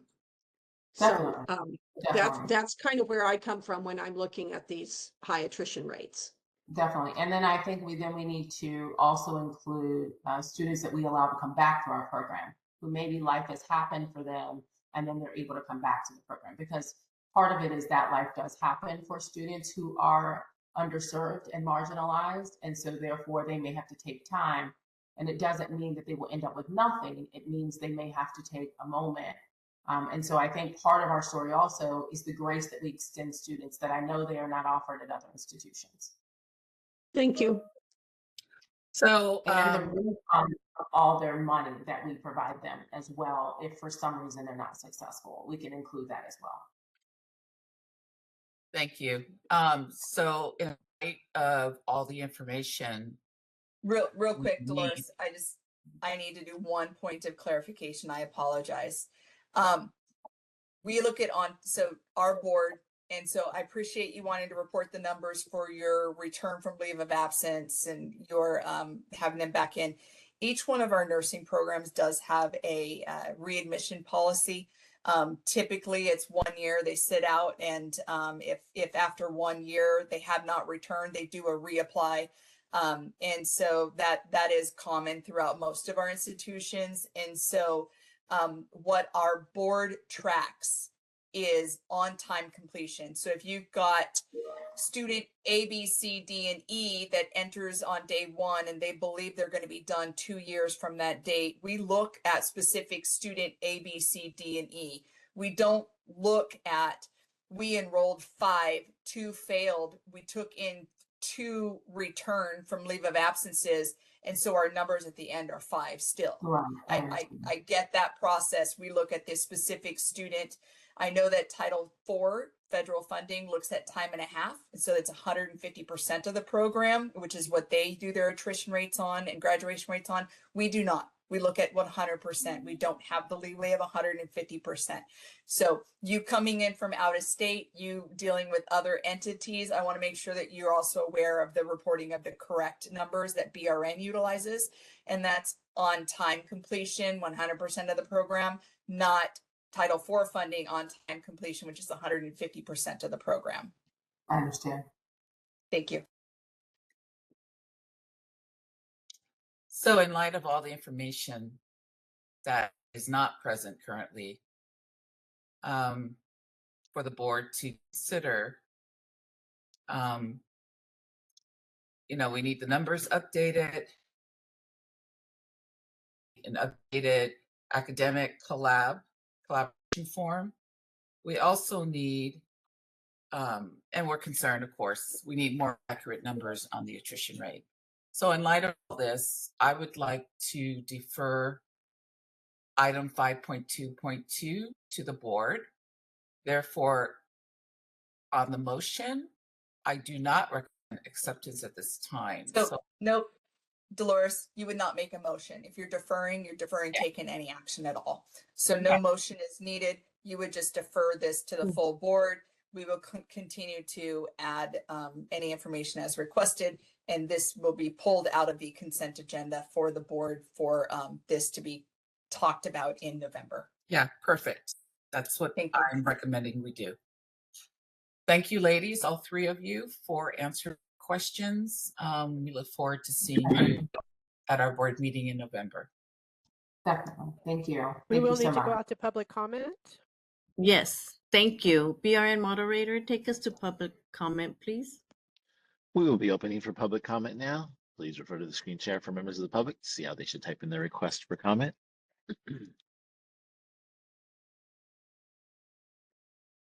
I've activated the question and answer feature. Members of the public can indicate that they would like to make a comment by typing into the question box, "I would like to make a comment." Please remember you'll have 2 minutes to make your comments. I will not give a reminder as your time approaches. I do not want to interrupt you nor cause you to lose your train of thought. I will mute your microphone and inform you that your time has expired, and we'll move on to the next member of the public. I'll pause for a moment for members of the public to type in, "I would like to make a comment."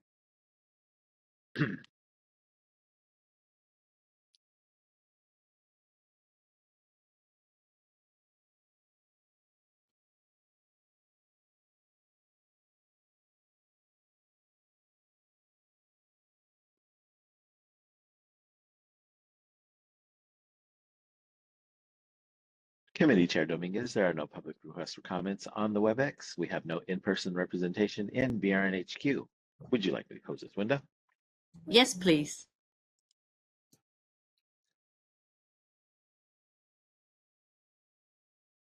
Thank you very much. We're going to move on to agenda item 5.2.3. This is discussion and possible action regarding a request for an enrollment increase for an approved pre-licensure program. This is the University of California, Irvine, their baccalaureate degree nursing program and their entry-level master's degree nursing program. Information on this program can be found starting on page 72 of the packet. And board moderator, if you could please elevate the presenters on the list for UC Irvine. So UC Irvine baccalaureate and master's degree program in Irvine resides in Region 9, which is Orange County, California. Their current pattern is their baccalaureate degree program admits 50 students annually, and their entry-level master's admits 40 students annually. What they're requesting is to increase each by 20 students. So for the BSN, 70 students annually, and for the ELM, 60 students annually. This will be a total increase of 40 students annually between the two programs. The growth data information for Region 9 is on page 74 of the original packet. And the academic collaboration data is on page 75. And of course, each program writes an executive summary that they submit, and that starts on page 81. Thank you.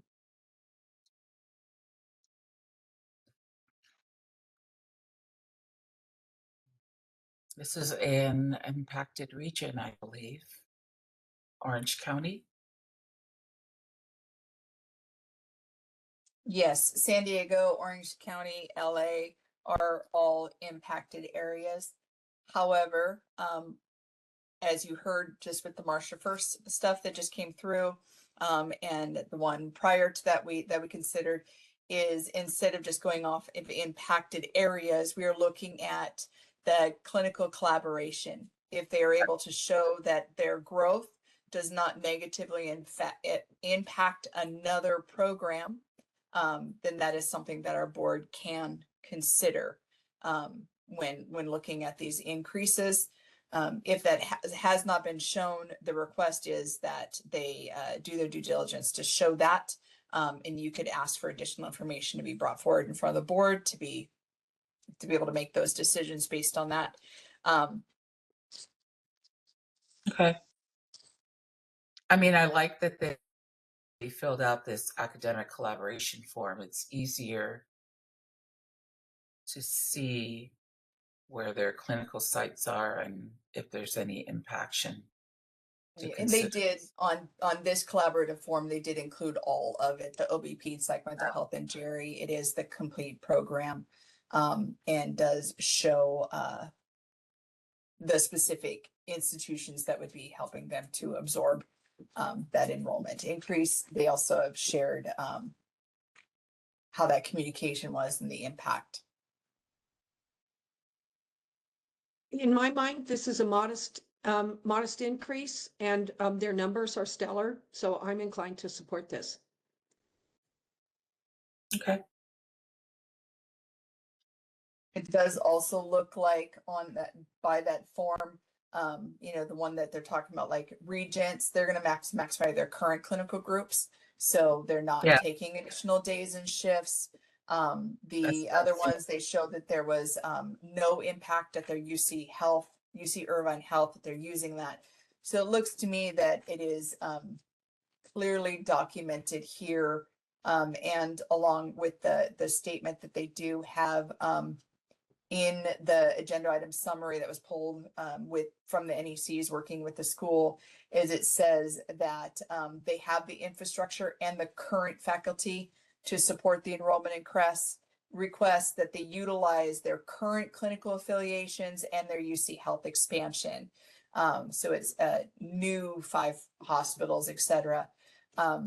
And that's all within the UC Irvine system and the expansion. So that doesn't look like they're going out and having a negative effect on that area. So that they, it looks like they've been able to demonstrate that across from admission to graduation for the students. Yeah, I'm seeing an issue with increase. If there's no issue, communicate it between us 3, we can go on with the motion. Yeah. Yes. Unless you wanted to hear public comment first, completely acceptable either way, but you can make the motion and we can go out to public comment as well. Let me make the motion and then we'll go out. Because it's a motion, it's not voted back. The enrollment increase, licensure nursing baccalaureate degree and master's degree, requested BSN 70 for an increase of 20 students, and they're for an increase. Dolores, I'm going to interrupt really quick. I just need to check to make sure. I was getting choppy. I wasn't able to capture that full motion. So it might be an audio thing. So I'm going to read the motion. And if that's something that you guys agree with, you can so move, Dolores. And so I'm going to say, recommend acceptance of the enrollment increase for the approved pre-licensure nursing program, University of California, Irvine, baccalaureate degree and entry-level master's degree. The request that has been approved is BSN 70 students annually, which is an increase of 20 students annually. And the entry-level master's, it is now going to be 60 students annually, which was an increase of 20 students annually, for a total increase of 40 pre-licensure students annually into this program. If that is something that you're in agreement with, you can say so move, Dolores.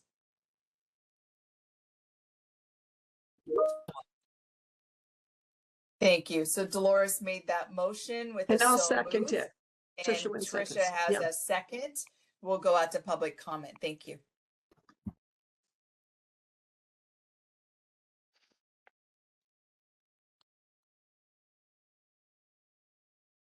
We will be Board opening for moderator. public comment now. Thank you. Please refer to the screen share for members of the public to see how they should type in their request for comment. Oops. I've activated the question and answer feature. Members of the public can indicate that they would like to make a comment by typing into the question box, "I would like to make a comment." Please remember you have 2 minutes to make your comments. I would like to give a reminder as time approaches. I do not want to interrupt you nor cause you to lose your train of thought. I will mute your microphone and inform you that your time has expired and we'll move on to the next member of the public. I'll pause for a moment for members of the public to type in, I would like to make a comment. Kianda would like to make a comment. 1 second, please.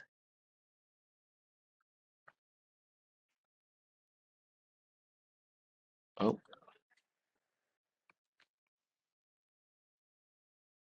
Susan Phillips would like to make a comment. 1 second, please.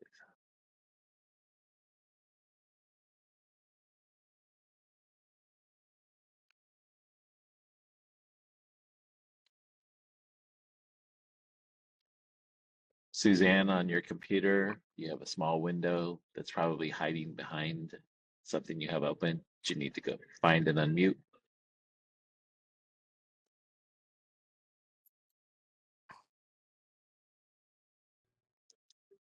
Can you hear me okay? There you go. Yeah, thank you.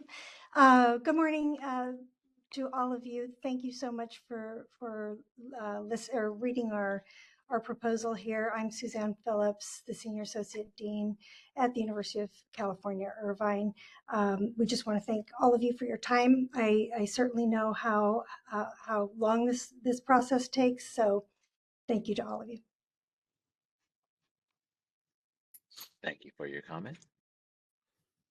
Committee Chair Dominguez, there are no other public requests for comments on the WebEx. We have no in-person representation in BRN HQ. Would you like me to close this window? Yes, thank you. I, Jovita Dominguez, votes yes. President Trujillo?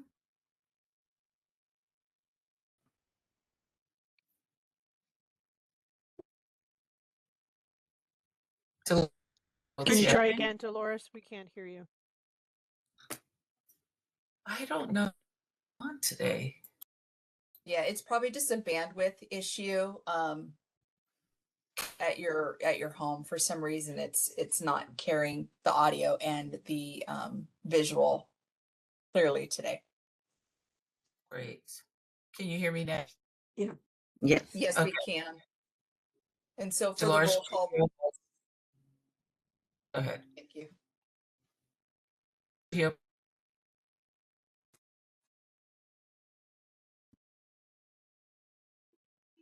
Did I lose you again? No, we were able to get your roll Oh. call vote. Yes. All right. Oh, perfect. Trisha Wynn? When I, Motion carries. Thank you. Thank you very much. We're moving on to agenda item 5.3, and this is 5.3.1. This is the discussion and possible action regarding a request to grant initial approval of a new pre-licensure nursing program, Unitech College Baccalaureate Degree Nursing Program. This is a secondary site in San Jose. Information on this program will be starting on page 88 of the packet. And board moderator, if you would please elevate the presenters on the list for Unitech. So Unitech College came forward and had their feasibility study approved in the August 2025 board meeting for this secondary campus in San Jose. They're back requesting an approval for their initial self-study for this BSN program at the San Jose campus in Santa Clara County, which is Region 3.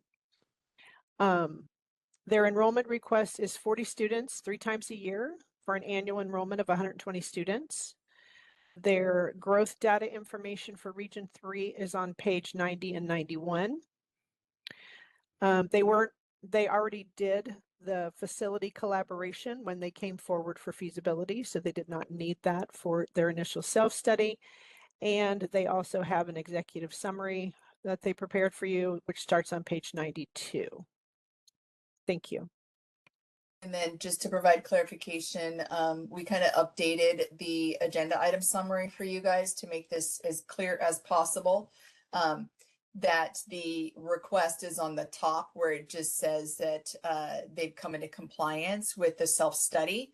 And so it says BRN staff have reviewed this initial self-study and worked with the program to clarify any issues and has determined that the self-study is complete and complies with BRN requirements.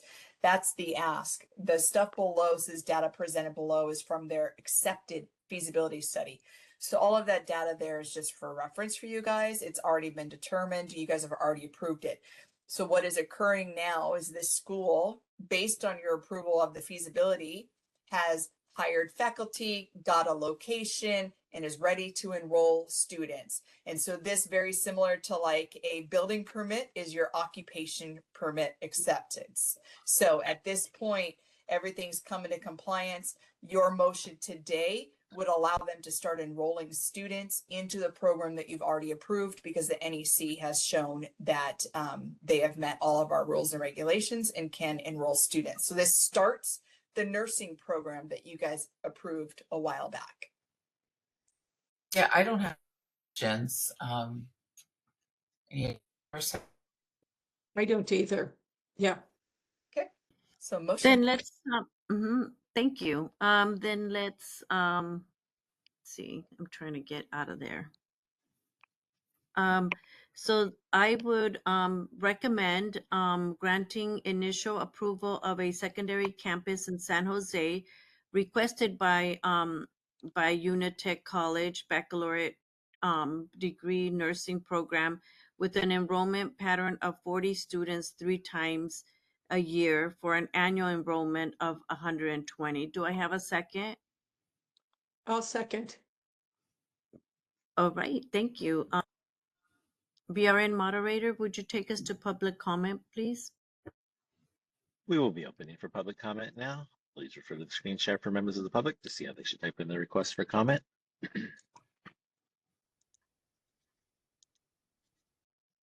I've activated the question and answer feature. Members of the public can indicate they would like to make a comment by typing into the question box, "I would like to make a comment." Excuse me. Sorry. Please remember you will have 2 minutes to make your comments. I will not give a reminder as your time approaches. I do not want to interrupt you nor cause you to lose your train of thought. I will mute your microphone and inform you that your time has expired, and we'll move on to the next member of the public. I'll pause for a moment for members of the public to type in, "I would like to make a comment."